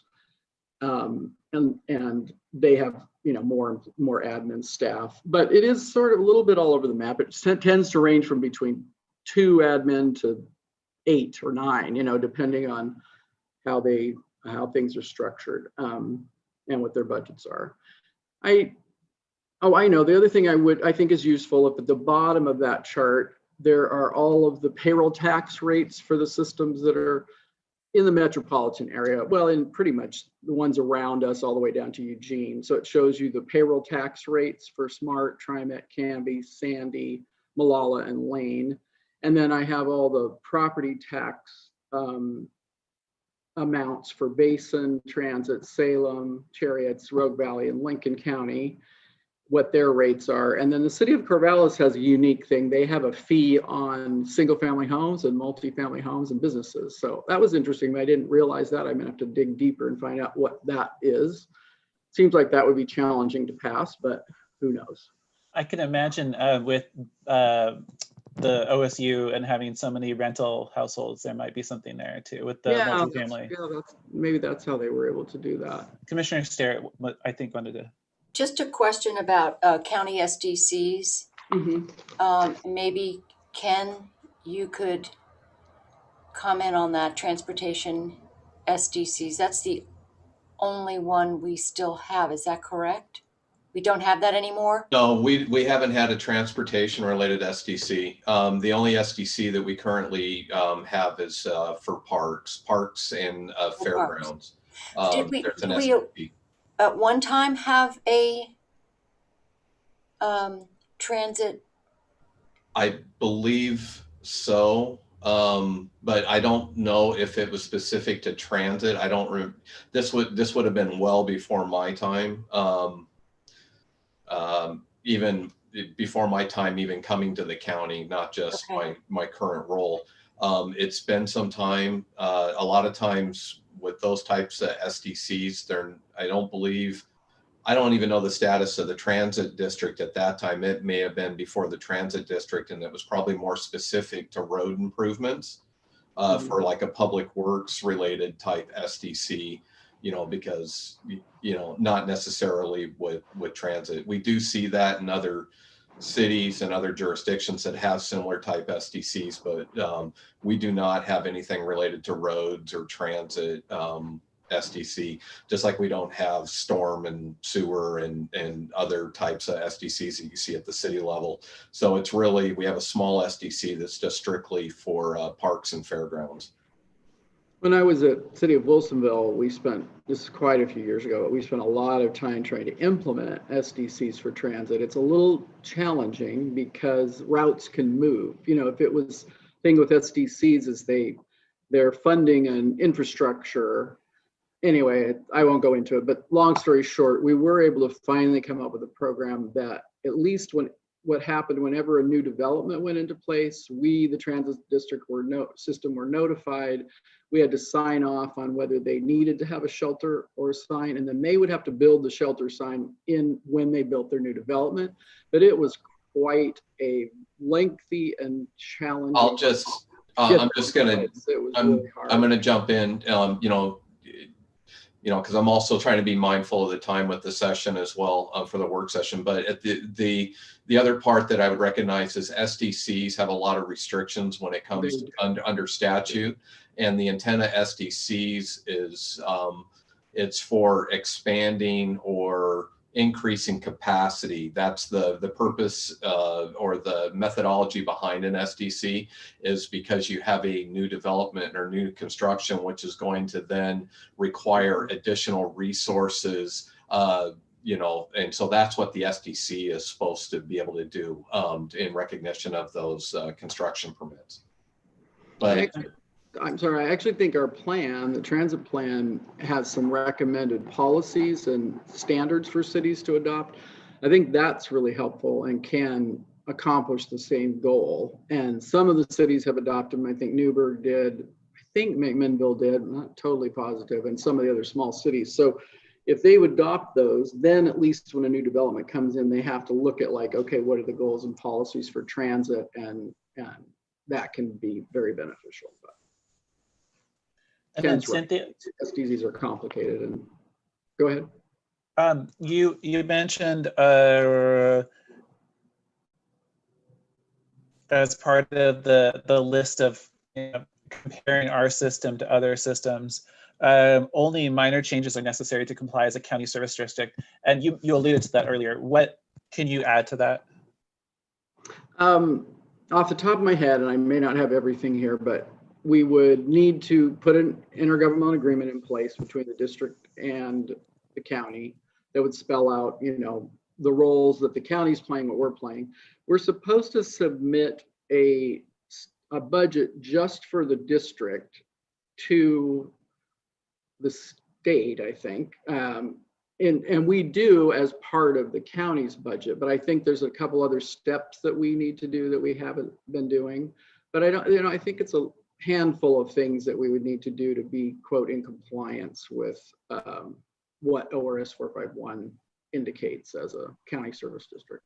Okay, and I'm sorry, you actually had that in the other document, now that I think about it. Did I may have, I don't recall, but I did talk to special districts, and I would really like to have a longer meeting with them, but it's been challenging to get a hold of them since the COVID thing started. I've had a couple conversations, but it'd be nice to talk to them a little bit more.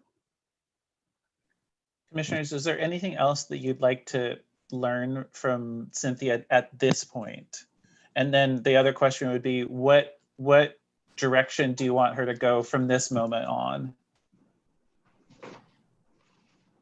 Well, I think, Casey, that we still need to do what we discussed. We need to get better numbers on what the two different options are to determine what even direction we're going to move in, because like Cynthia said, there's so many different, with what Tillamook County has, Lincoln County has, South Clackamas, and it's hard to even make that kind of decision if you don't have some more stats on what it really means. So I think we need to do some more research, because one way or another, I'm really concerned that we're going to lose some of the livelihood of our transit system. And I think Cynthia brought up, places where that's done. And if you have a separate board, but that board doesn't function well,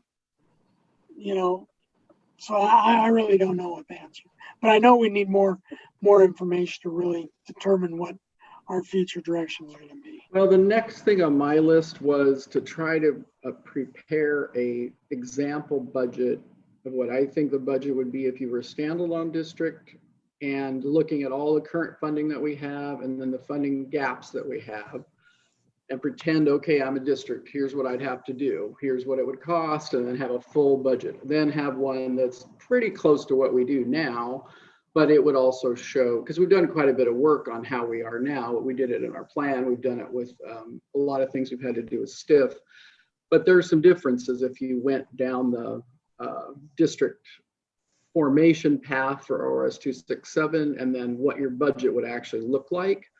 So this spreadsheet was just a sort of a beginning of comparison, but really you got to look at the entire budget and look at it from, if it was in Yamhill County, what would it be like? And I could probably do a pretty good job of that. It wouldn't be perfect, but I would probably be able to figure that out.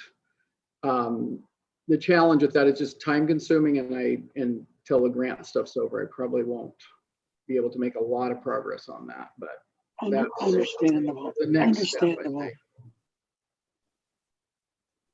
Yeah, great. Thank you. That sounds great to me too. Commissioner Sterrett, did you have any?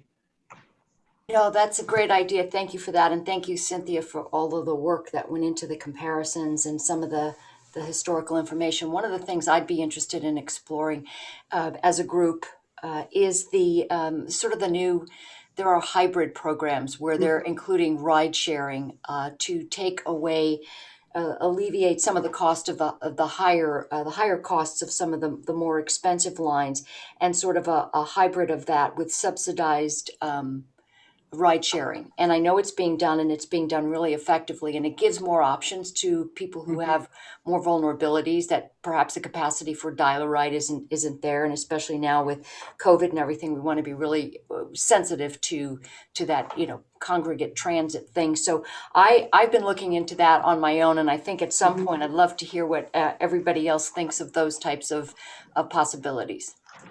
Now, are you thinking more like, have you heard like micro transit or Uber style, or are you actually thinking of more like van pool type of approach, where like maybe it's a work shuttle and they share costs and you subsidize it? Or Well, I think we should be looking at all the options. I know Sandy did a private jitney that was helping in the community, and they were able to do that because they're smaller, very cost effective when you compare it to buses. And the other thing is actual ride sharing using Uber and Lyft with subsidizing people's use of that option. Yeah, I do like that, especially for the smaller communities. There's some challenges too, but there are also some interesting opportunities for that.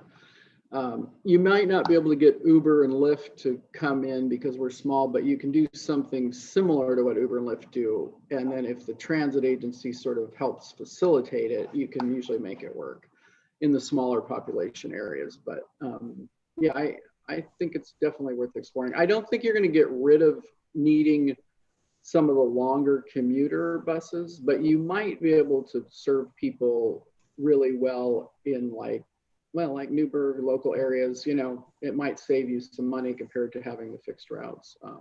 So I think it's worth exploring. That sounds good. I'd love to see that too as part of it. And I appreciate the explore all options for what a county service district could look like. And then I wanted to bring us back to the outline document that Cynthia also has on there, the facility. And I don't know, can you update us on that, or what direction do you need from us on that one? I had heard back from Mary that she didn't think it was I had listed it as a priority, but not a priority until we figure out the funding. Although there is this one facility that is a potential opportunity, and I have reached out to this owner a couple times, but we haven't been able to meet. And I think actually it's kind of ideal. It's like a 3-acre parcel, not that expensive, but there's a lot more work. I don't really have anything to share at this point. That's just one that looks exciting to me, but I don't know if it's going to actually work out. I think we just have to keep looking at that, and obviously the funding and figuring out local funding is really important. But I am planning in the new STIF plan, I'm going to put some funding in there for possibly facility design and engineering, some money that can go towards looking into getting a facility, so that we can have some money to spend on, if it's a feasibility study, whatever we need to do to try to kind of start going down that path.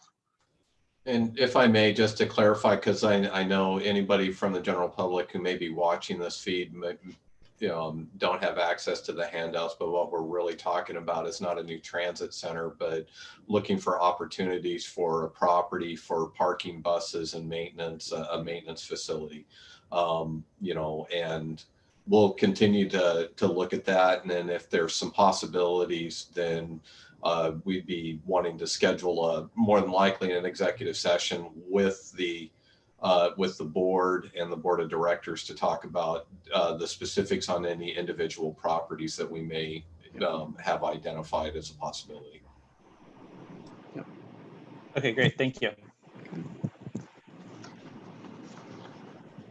All right, commissioners, any other questions or comments? Yeah, Casey, I know we were a little short on space, but I really do think back under the previous tenure, before Mark was there, before Ken was here, that the county did make a mistake in not looking how, for bus capacity and maintenance shops, how we could have used built twice the size public works shop we have, and actually include, so we own the property.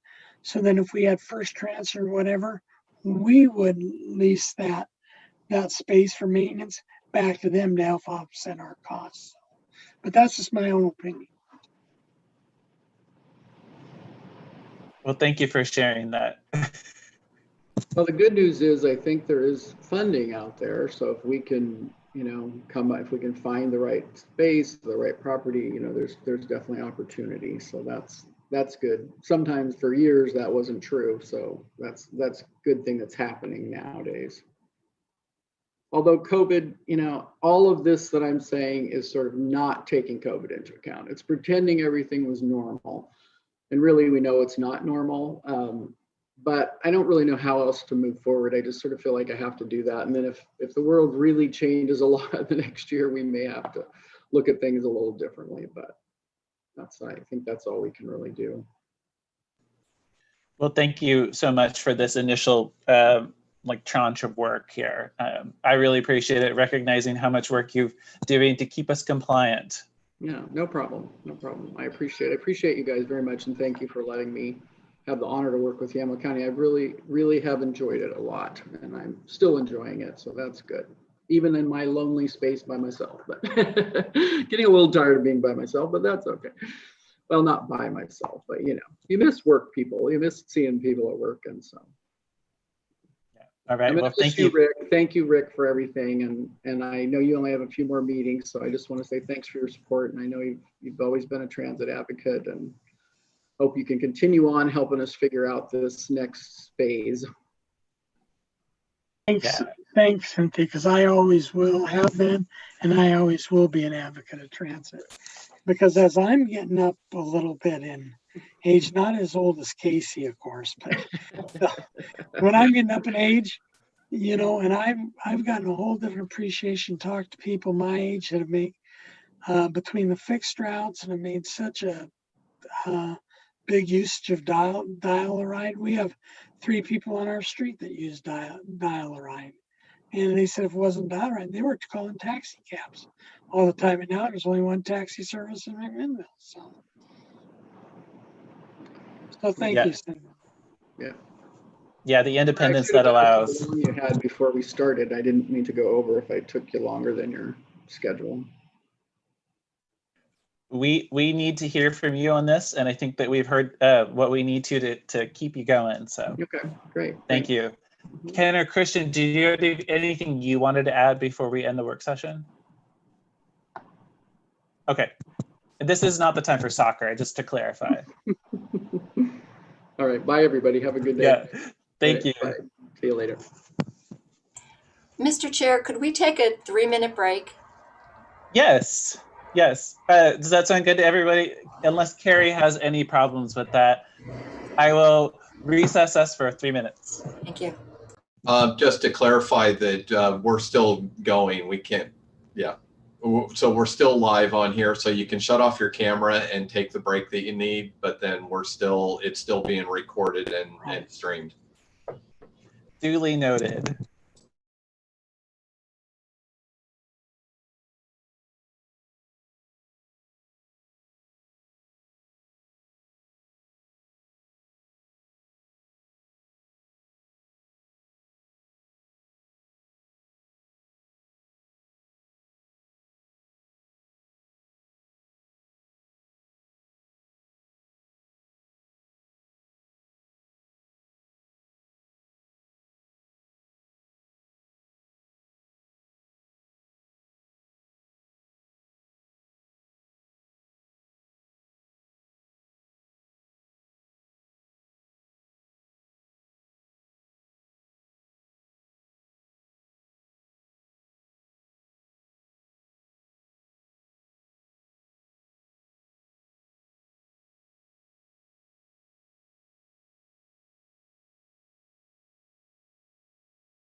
And Commissioner Olson. Commissioner Olson, can you hear me? I can hear you just fine. I received a text message asking about your room. So once we're back on camera, if you want to give a 10-second version of why your room is more interesting than ours, you're welcome to. Certainly. Okay. And we're live. Oh, yes, exactly. We're still live.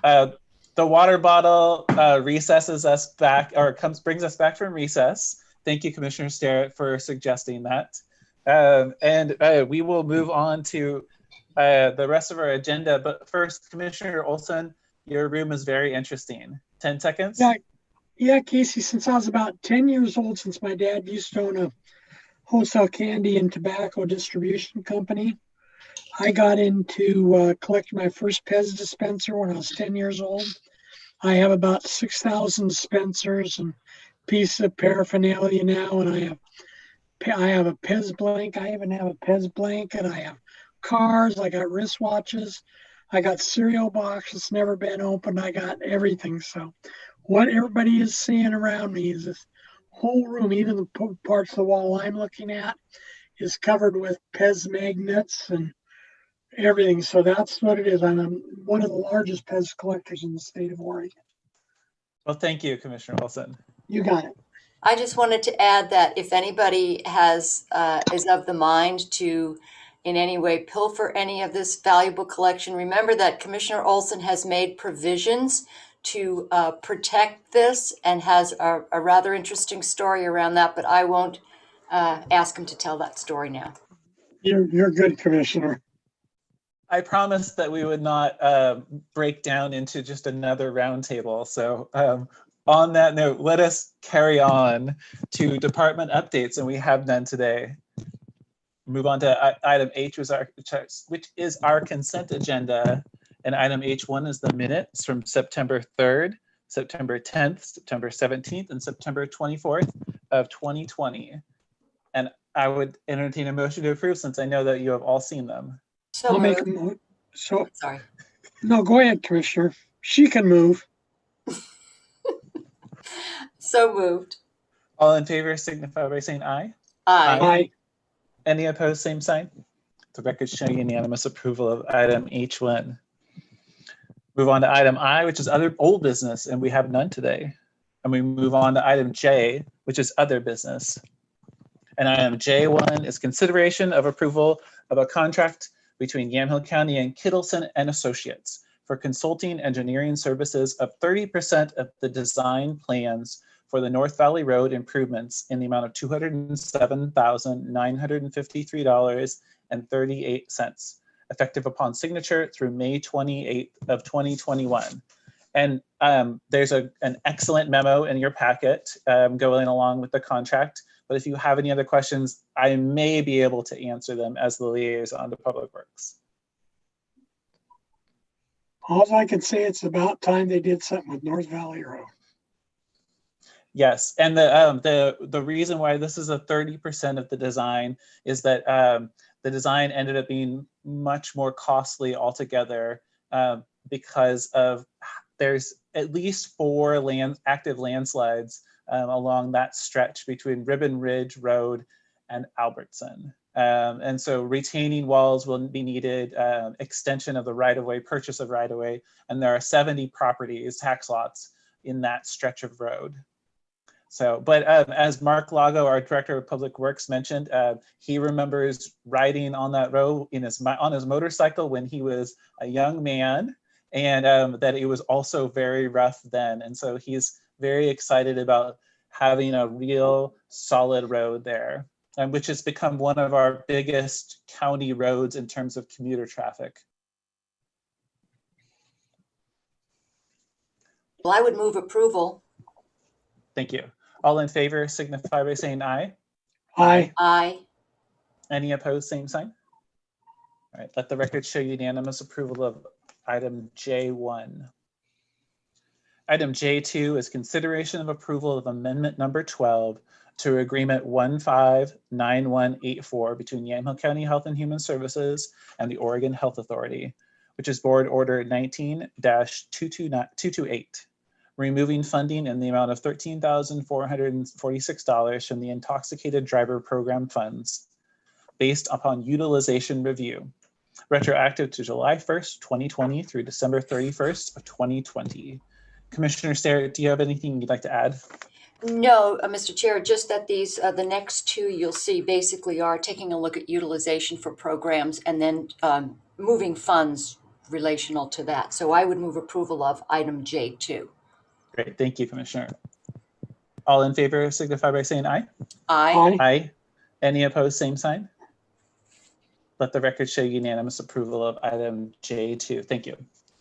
Item J3 is consideration of approval of amendment number 15 to agreement 159833 between Yamhill County Health and Human Services and the Oregon Health Authority, also known as Board Order 19-222, moving $11,582 of unspent funds from the fiscal year 2019-2020 Public Health Emergency Preparedness and moving $4,315 in unspent safe drinking water funds from the fiscal year 2019-2020 to the fiscal year 2020-2021 fiscal year. And yeah, as Commissioner Starrett said, this is moving funds that were not used in 1 year. Right, and we're expecting to get another amendment which will award us another portion of these unspent funds. So I would move approval of item J3. Oh, thank you, Commissioner. All in favor signify by saying aye. Aye. Any opposed, same sign. The record show unanimous approval of item J3.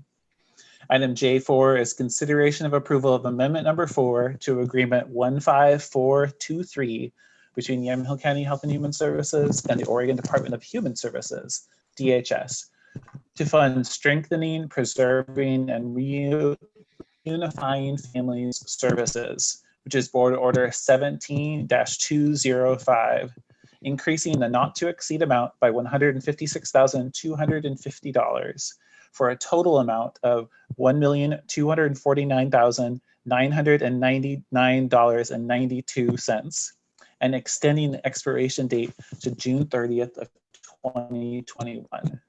And Commissioner Starrett, is there anything you'd like to add? Just that it's really important that I think it's important that people know that there are really significantly strong programs using our community partners like Provoking Hope and Lutheran to help families who are DHS involved go through some substance abuse treatment programs to enable them to have their children back. So I would move approval. Yes, thank you. All in favor signify by saying aye. Aye. Any opposed, same sign. The records show unanimous approval of item J4. Item J5 is consideration of ratifying the county administrator approval of the State of Oregon's grant agreement 2510 for CARES Act emergency business grant funding.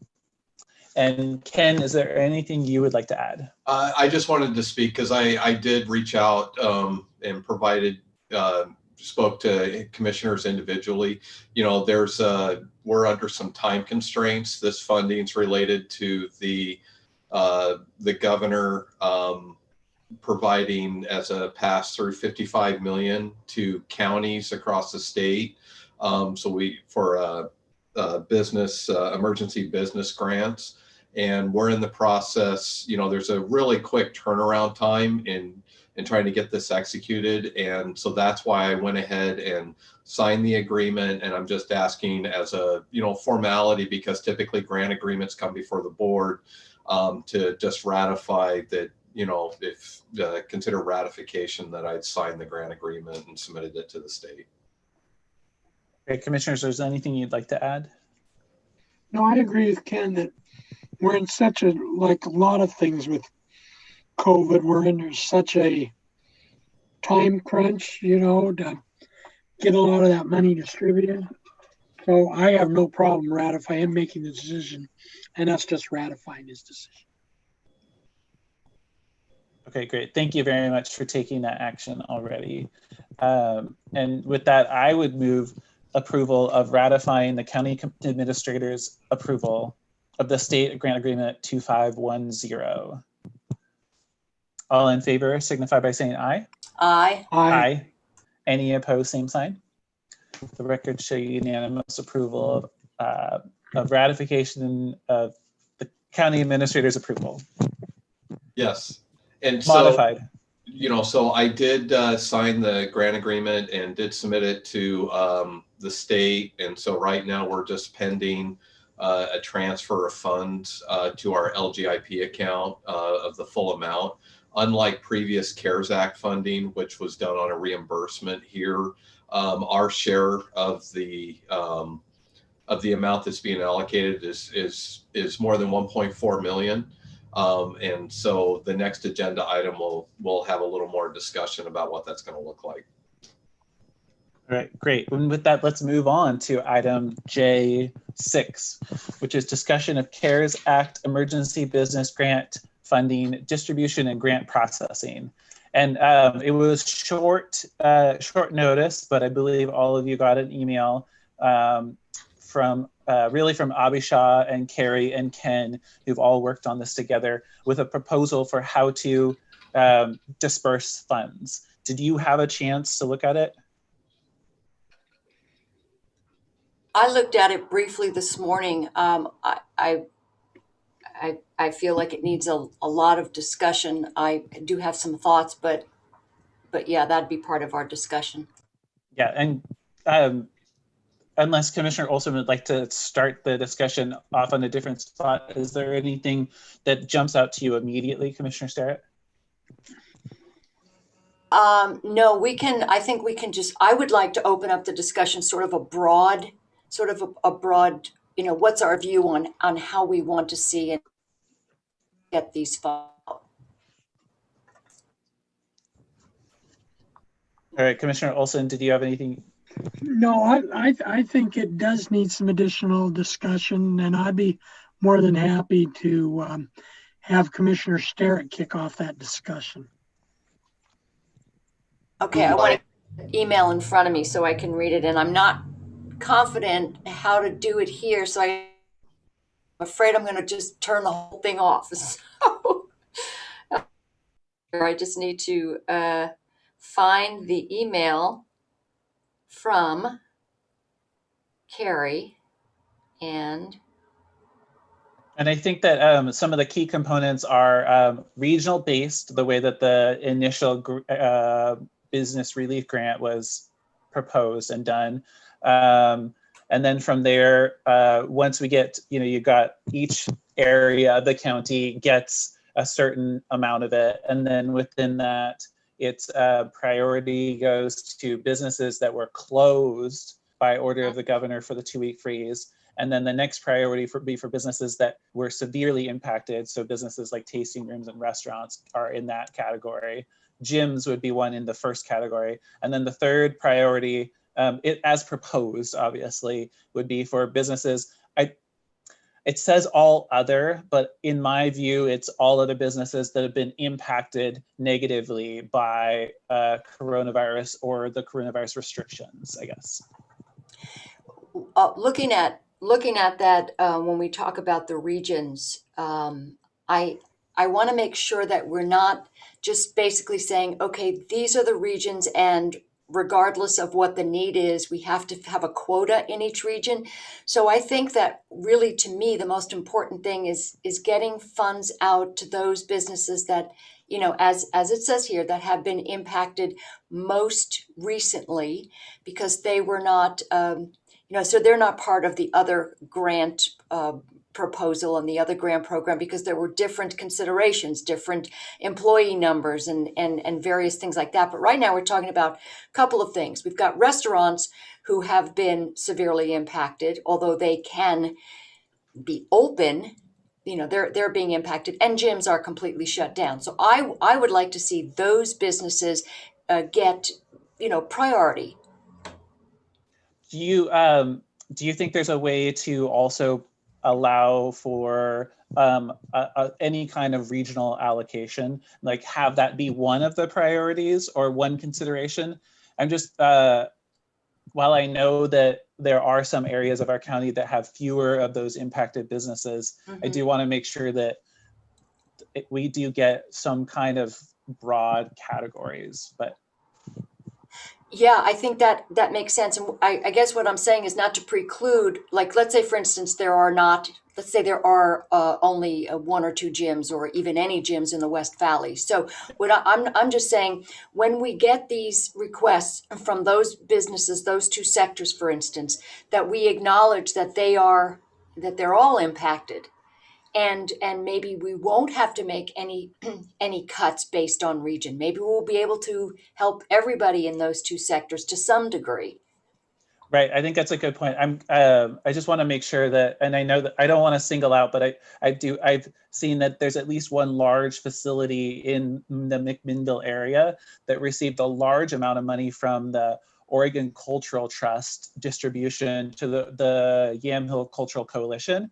And that's a business that was shut down because of the 2-week freeze. And so I want to make sure that we get it spread out before having money come back to a business that already got a lot. Absolutely. Agreed. But I think Commissioner Sterrett brings up a good point. The Cultural Coalition does a lot of good things, and they had to close down a lot of their activities and their fundraising, but that really isn't impacting our local or county businesses that are totally closed down, or they might as well be closed down because they're not doing it, even though they can get orders to take out or they can have outside dining in December. That's just not going to happen. So I got to make sure that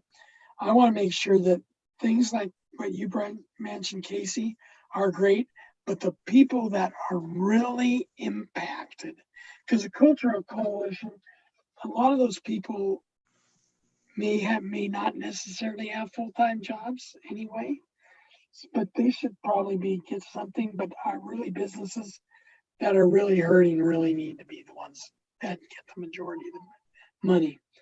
And yeah. So some of it will be regional. So. Yeah, just to clarify, I wanted to make sure that we're not sending money to a large organization in McMinnville who's already received a lot of money from the Cultural Coalition. That I agree. Okay, but was closed down by the 2-week freeze. Ken, and I wanted to ask one other question, which is, I didn't see any number in there, like here's how much each of these grant requests would be as a cap. And I think that would be the easiest way to do it, is to have a flat number or a couple of tiers of numbers. But Ken, go for it.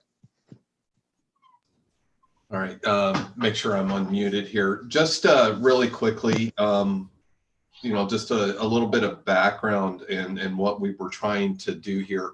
As I mentioned before, it was pretty late breaking when the announcement came out that this funding was going to be made available to counties to then act as a conduit to the businesses. And there is still, and it's a reason why you'll see the timeline that was included in the email.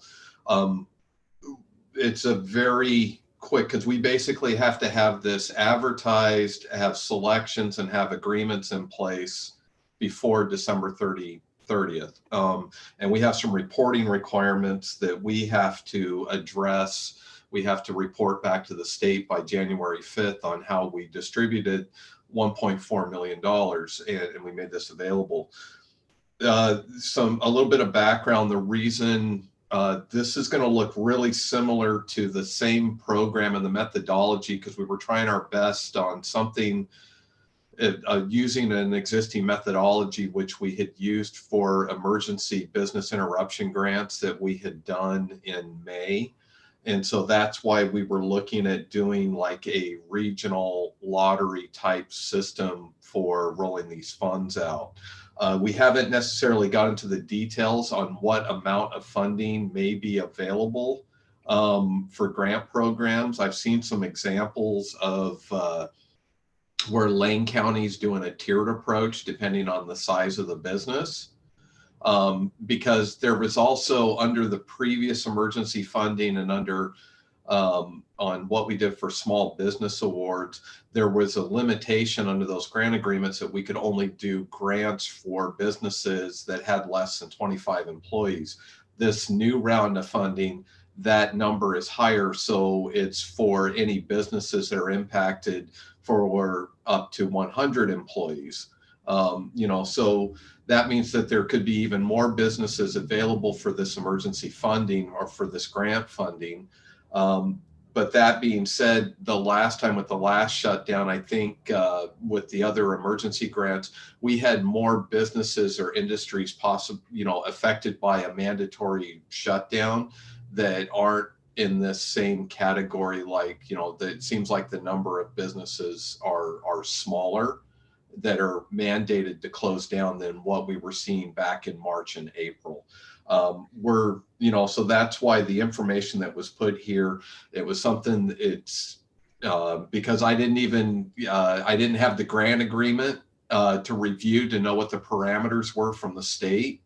And so once we were able to get that grant agreement and then get that executed and submitted, it was really Carrie and Abishai were meeting and discussing this. I believe it was Monday afternoon to kind of put something together that we could bring to the board and talk about and get input on what you'd like the program, what you'd like to see, the basic framework for that. So I just wanted to provide a little bit of background, and now I'll be quiet and listen and take notes. I'm wondering if I had heard numbers. Oh, no, go ahead.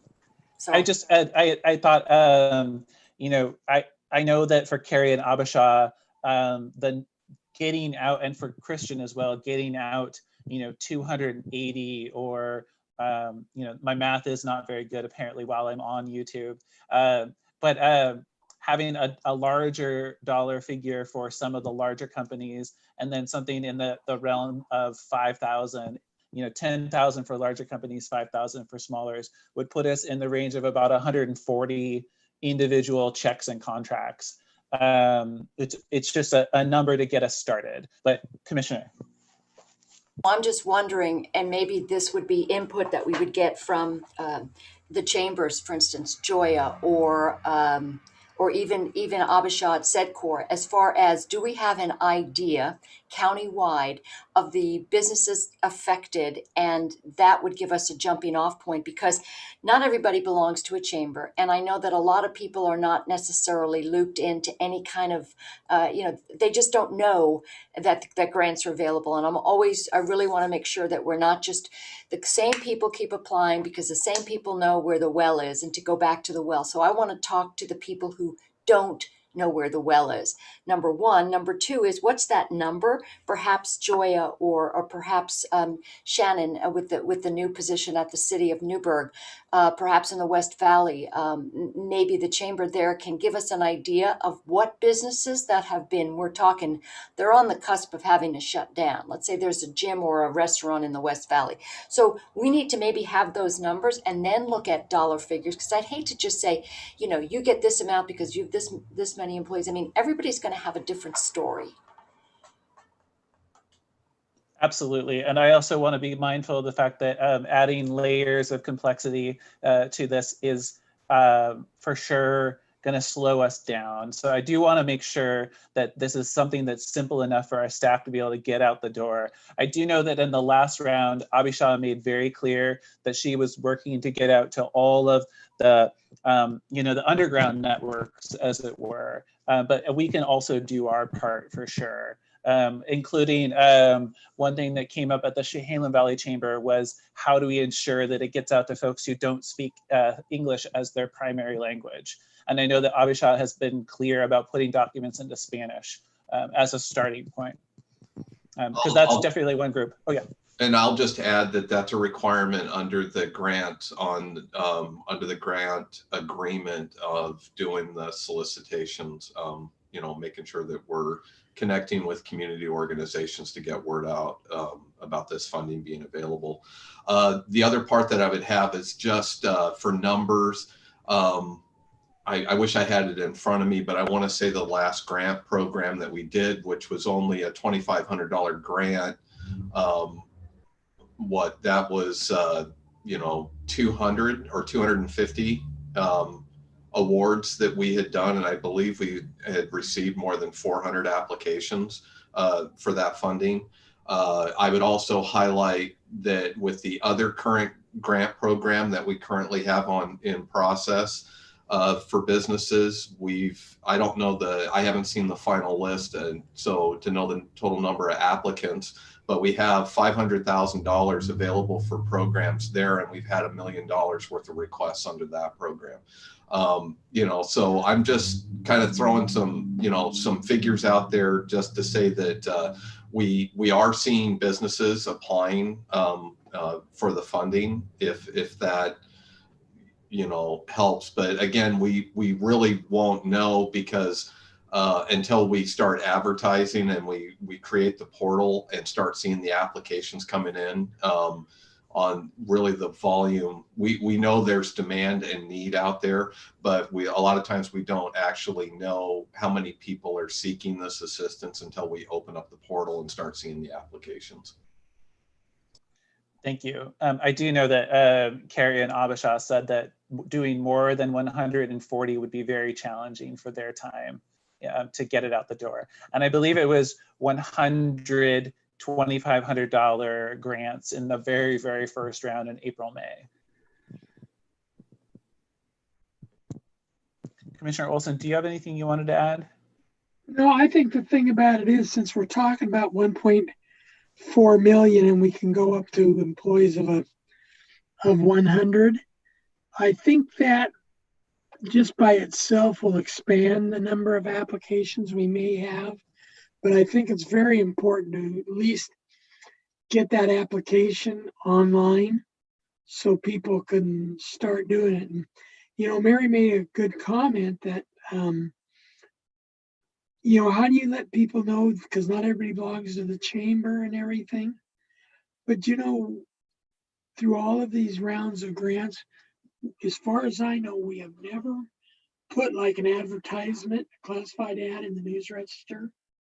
A quarter of a page say, here Yamhill County's got this new grants program. These are the requirements. If you don't know who to call, here's who you go to. Because a lot of people read the news register, business owners that don't belong to the chambers, don't belong to the other organizations. So if we don't come up with a better way to put it out there so more people know that it's available to them, that's just my opinion. And I believe, Commissioner Olson, I really appreciate that. And I believe that there was some accommodation for, no, there isn't an accommodation for admin fees, right, Ken? That was only if you contracted it out. That would be an expense. There is some room in this current round of funding for some admin fees, but essentially if we were to take out paid advertising for getting this type of programs, it's something that we could consider, and we would just find a way to make it happen. My concern would be is the time that it's going to take. There's a couple different factors, because the first part, because we have a really short window for making these funds available and getting the funds, entering into the agreements and getting the funds out there. The second part is I also want to make sure that we get the funding out to the businesses that are in need. So if I'm trying to avoid applying administrative costs, because I want to make sure that we can maximize the full amount. Again, it's up to the board, but maximize getting the full amount of those grant funds out to the businesses, and I'll figure out the other parts for the administrative pieces. I will say, some of the other discussions that we had is we also want to make sure that we're able to assist, but we also want to make sure whatever the amounts that we're making available, because that's also going to have an influence on whether or not people are going to apply for the funding. If it's, because there will be an application process, because we have reporting requirements that we have to do to the state and to the audit, for future audits under the CARES Act and everything else. So there's some administrative pieces that it does take some time, and we do want businesses to recognize, well, is the amount of funding available worth all the additional hoops that I'm going to have to jump through in the application process and the terms of the agreement and getting through that process as well. So I would just kind of put that out there as something else to keep in mind when we're looking at the amount of, up to what amount, the board would like to see the grants looking like. So, and thank you, traffic, for driving by.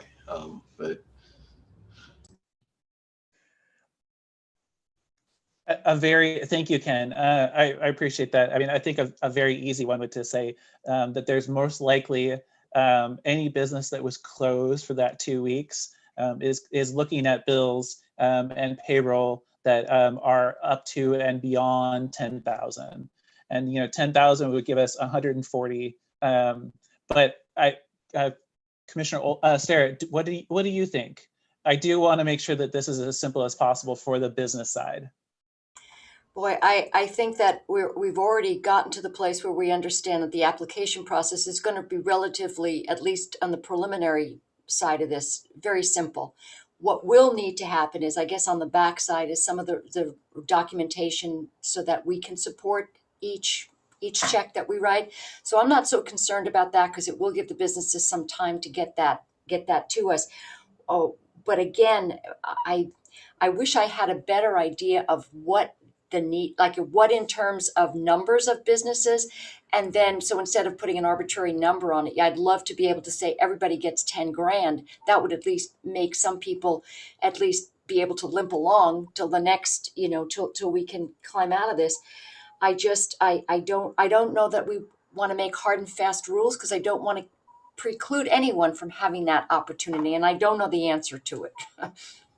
One option might be, hearing your comments, Commissioner, would be doing a solicitation to where we have kind of a ceiling where we'll have funding up to, but it depends on the number of applications, like you have kind of a ceiling, and we would advertise that hey, there's potentially up to this amount, but it also depends on the number of applications and what the final number looks like and what the final list, so you could actually set a range that could dictate on how much funding is available, like if you're, and I think it'd be good to have bookends to also say that at least this, but possibly up to this. So at least then people would know, okay, it'd be worth my time to apply for this.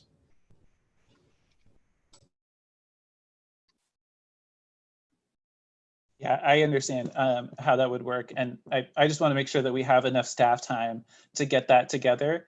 If we have, 5,000 and there's 280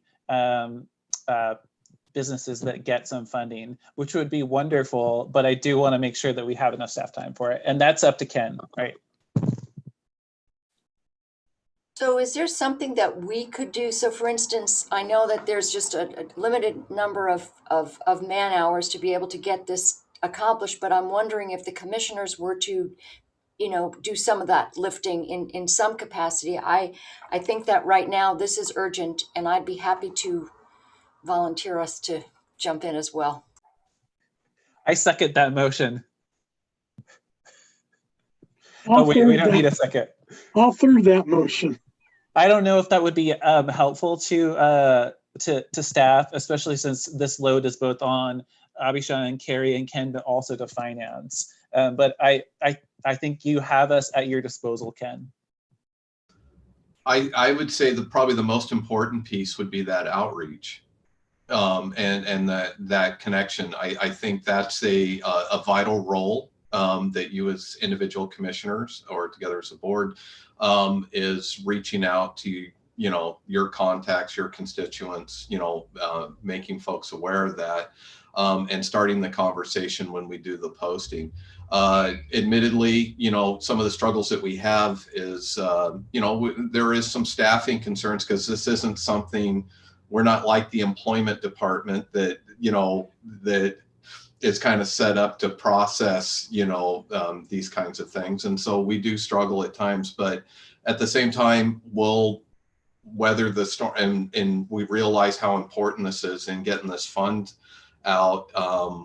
And I want to make sure that, we get this funding out to businesses. And so it's going to have some challenges, and just kind of recognizing that there may be some other projects or priorities that we're also currently working on that may have to become now secondary, because we do have a really quick turnaround on getting this announced, getting applications, doing the review.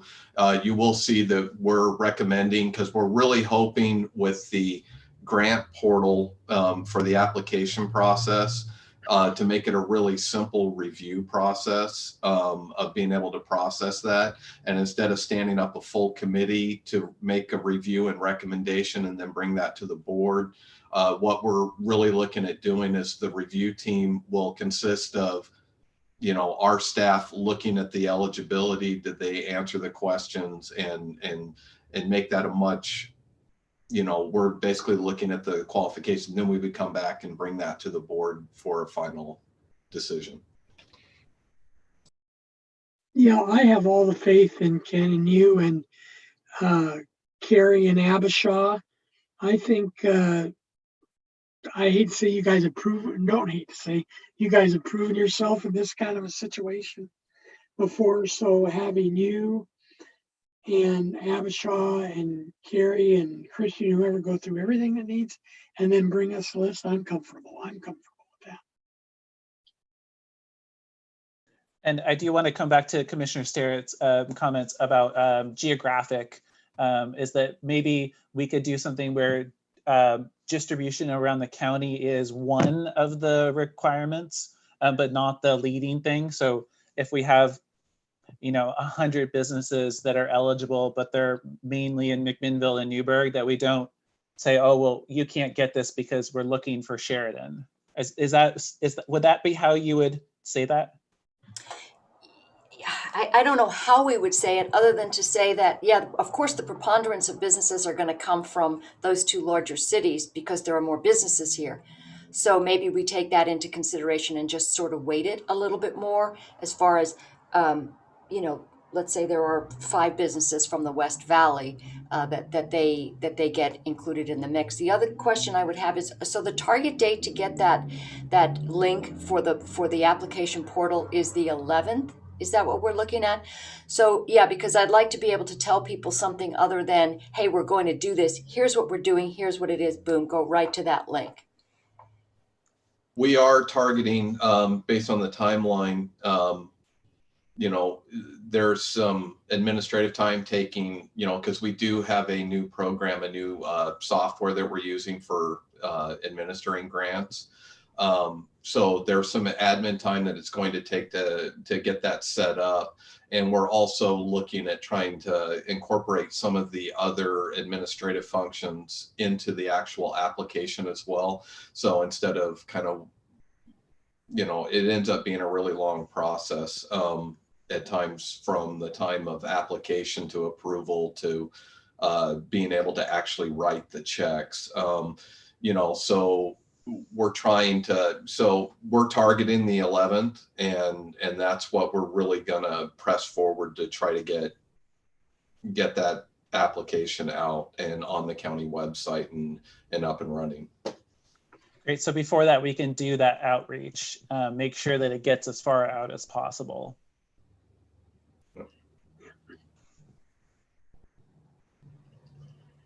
Commissioners, do you have anything more that you wanted to add about that?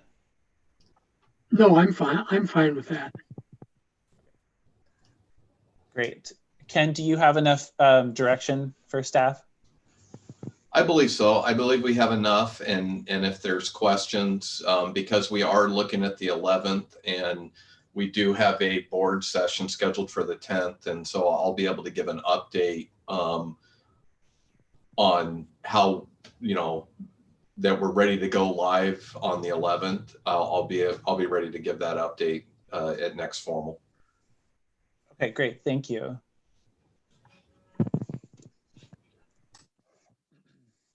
All right. Well, I think that we got more through J6 than I anticipated. So I'm very glad to hear that and see that.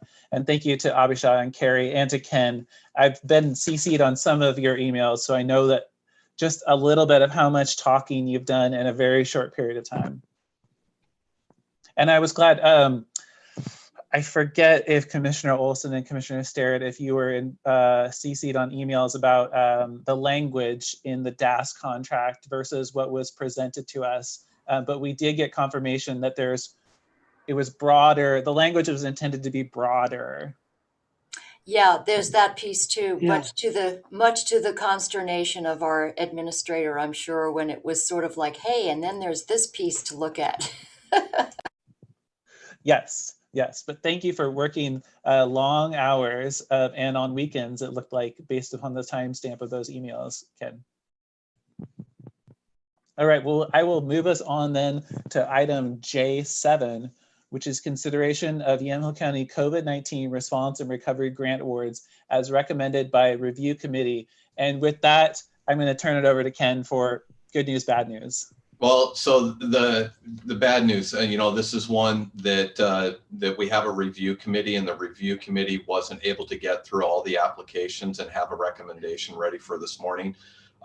So we don't have, we're not prepared to make a recommendation for the board to take action on. I am pressing to have that recommendation for next formal session, so we'll have that as an agenda item under old business that we'll bring this forward for your consideration.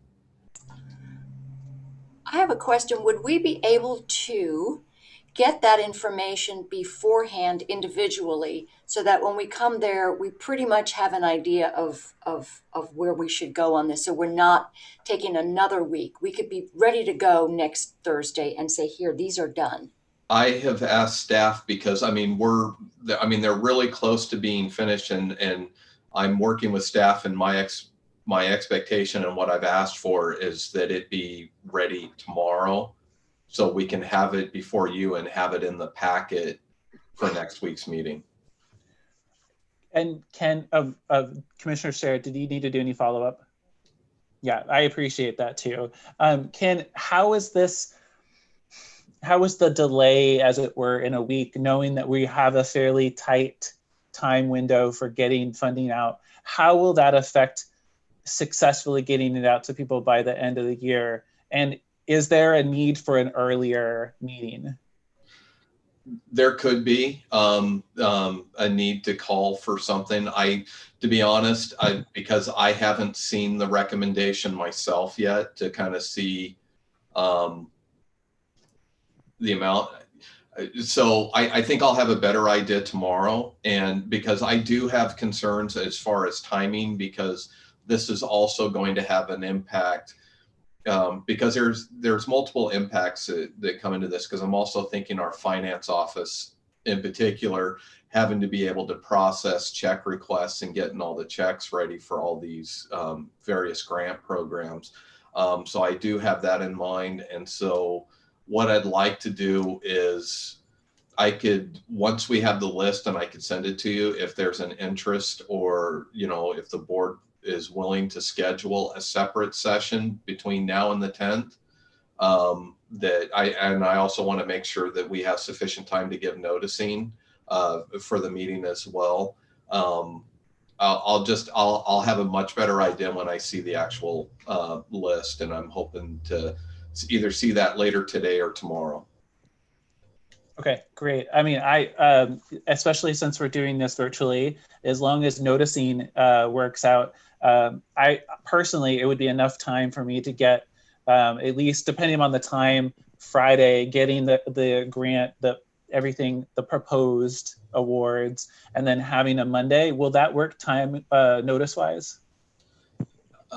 We could schedule something for Monday, you know, if I get word, you know, if I'm able to see it, and if it looks like it's something we could schedule, and depending on your availability, the board's availability, I think we'd be okay for noticing requirements if we noticed it tomorrow to have a possible work session on Monday or even Tuesday. I just want to, in the interest, I like to give plenty of time in case there's questions, or in making sure people know that we're meeting to, and this is the other $500,000 that I referred to earlier of grant funds that we're also trying to get out to businesses.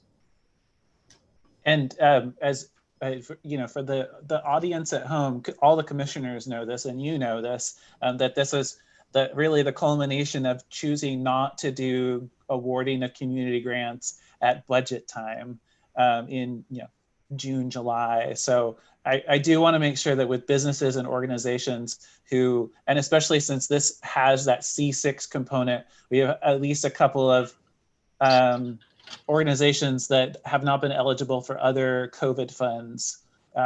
So I'm sensitive to the time, and I'm happy to meet on Monday. Commissioners, though, is that something that will work for you? I love seeing your thumbs up, Commissioner Starrett. Okay, well, Ken, just keep us posted then. Okay, will do. Okay, great. Thank you very much.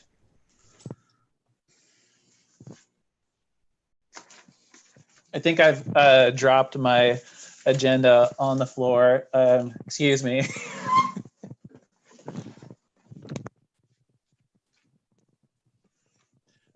And this is an important one, as it turns out. We do have a J8, and I would have felt terrible if I moved us on to the rest of the agenda without addressing this one. So, whew, our county council is happy that I found my piece of paper. J8 is consideration of approval of amendment number 1 to the contract employee agreement between Yamhill County and Christian Burnish County Council, which is Board Order 18-383, retroactive to July 1st of 2020. And there is the memo in the board packet. And it feels funny to ask Christian if he wants to add anything, but commissioners, you've read it.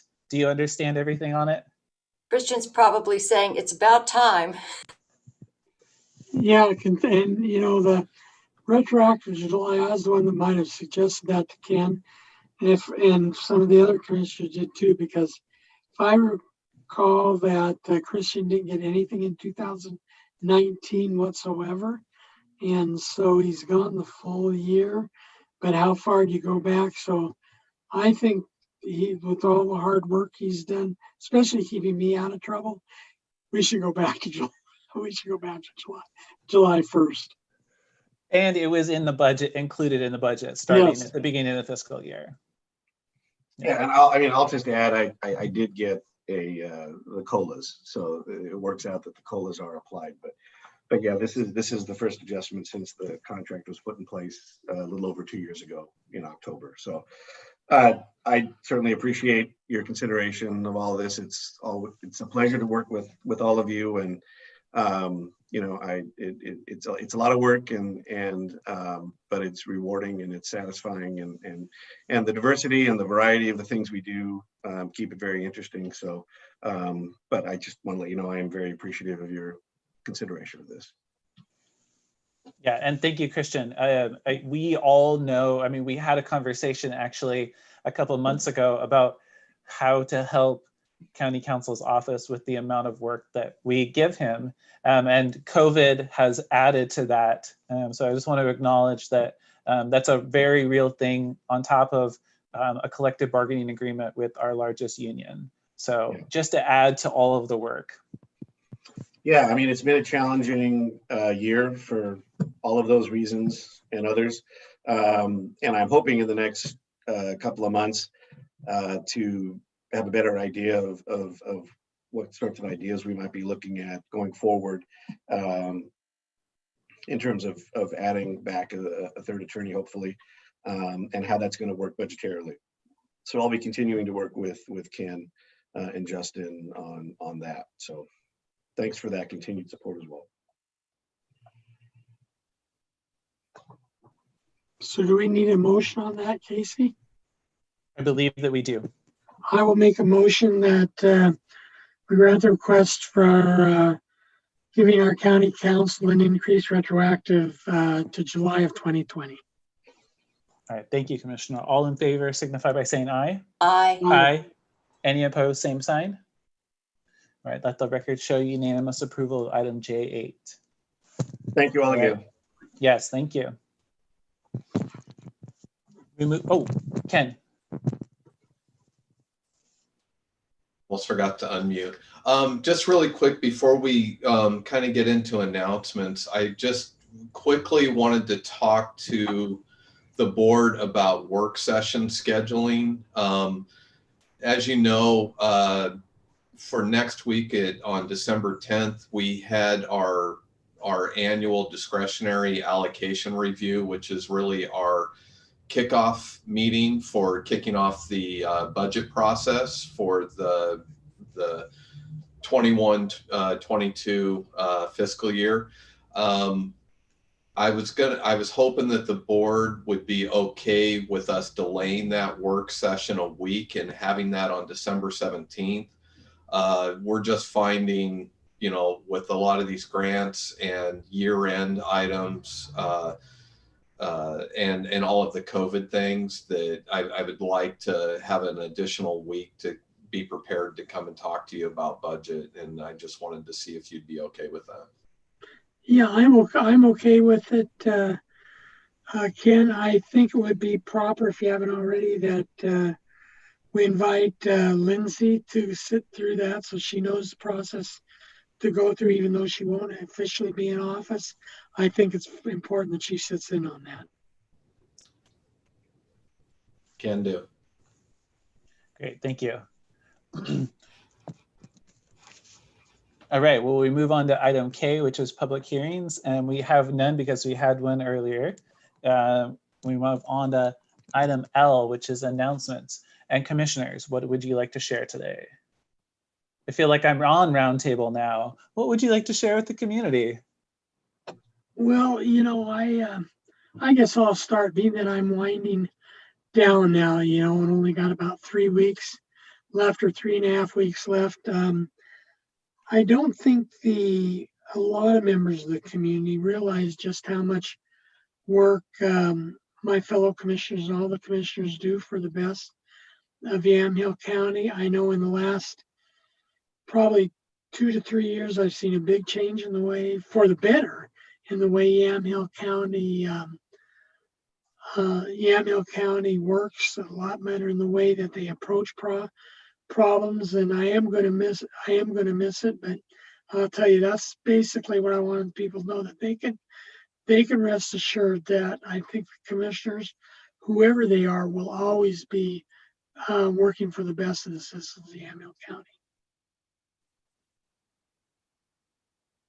Thank you, Commissioner, for your service and your input. And as we've referenced earlier, we'll be tapping into that going forward. I certainly hope so. You better believe it. Now, let's not get too mushy on this one. We still have to put him through the paces, like 4 more meetings. So, yeah. All right, Commissioner Sterrett, what announcements do you have today? A couple of things, just continuing to work with DHS in hopes that we can actually get some positive movement in how we address our kid situation here in the county, especially now that we're seeing that our most vulnerable children are the ones who are being affected by the by having to do online school. So I just continue to work on that and make sure that we can just be thinking of different ways to keep these kids engaged. Great, thank you very much. And did you have one of your bi-weekly meetings or every other weekly meetings with the governor's office? No, we have one coming up on the 10th, I believe. Okay, that sounds good. In terms of the Sandiam Canyon recovery, there is progress in some of the communities. So the city of Detroit is actually flushing their water systems as we speak with raw water from the Brighton Bush River, and they're finding leaks, as you can imagine, all over the place. But it's very exciting. Mayor Trett was the first time that we had our meetings, he was so still in shock, clearly, from what had happened in their community. And to see the hope coming back there is very, very exciting. There is one person who's rebuilding their home, and the City Hall at Detroit is under construction now, a replacement City Hall. So there's some positive things happening there. Some of the other cities are definitely still struggling. The mayor of Gates explained that he just learned that his home was destroyed because of a broken power line. And that a number of other losses in the Gates community were specifically related to conflagrations that were sparked by downed power lines. They had been thinking that it was the wildfire that came down off of the mountain, but just recent investigations have shown that. So there was an extended conversation at the meetings about how and what the major utility companies can do to really reduce the potential for sparks. And PGEs did that very successfully, proactive in the Mount Hood Canyon, but it didn't happen in the Santiam Canyon. So there's a lot of work going on there. The other thing that we talked about, we had a presentation from the Natural Hazards Institute. I didn't get the name right, at the U of O. And they are proposing a large grant program to FEMA to essentially extend the wildfire alert network that is active and ongoing in California. There's 800 real-time cameras there. They're essentially fire resistant and powered so that they can swivel in all directions and send through the internet fire data, active fire data in real time through visual to wildfire managers, fire crews, and to also the general public. And so apparently in California, this has been very successful for folks who aren't getting those alerts, especially, that they can see there's the fire, that's where it is, I need to go now. So there is a project to extend the network up into really the area between Mackenzie River and Santiam Pass, to that bulk of the Middle Cascades. So that was a big chunk of the presentation today. And the hope is that will really, this is one of those things where economic development meets hazard mitigation, because part of the funding would go to extending fiber networks into the mountain communities. Which I think is a wonderful improvement at the same time as we get mitigation of wildfire impact. So more to come on that one. Yes, and we'll see what happens. All right, Christian, do you have anything you'd like to add or announce? No, I don't. Thank you. Ken? Just a reminder that I'm sorry, time for my microphone turned on. Just a reminder that we have an executive session scheduled immediately after formal session. So we'll be coming out of this platform and then going into a separate meeting. And I just want to say thank you to really quickly, and we didn't say anything at the start, but this is our first Zoom meeting or doing a formal session in this. And I just want to put a big shout out to Carrie Hinton, Carolina Rook, John Burns, Shane Hoffman, and all the work that they put into this to get this going. And this is new territory for Yamhill County. So, hopefully it went well, but it's really thanks to, all the efforts those four really put into this and really stepped up to make this happen on short notice. So thank you. I'll just clarify, my delay in joining was not their fault. It was entirely mine. So I will fix my own technological glitches, and hopefully when we do this again, we won't have those same problems. Thank you. And really, thank you very much, Carrie, Carolina, John, Shane, Ken. All right, Thank commissioners,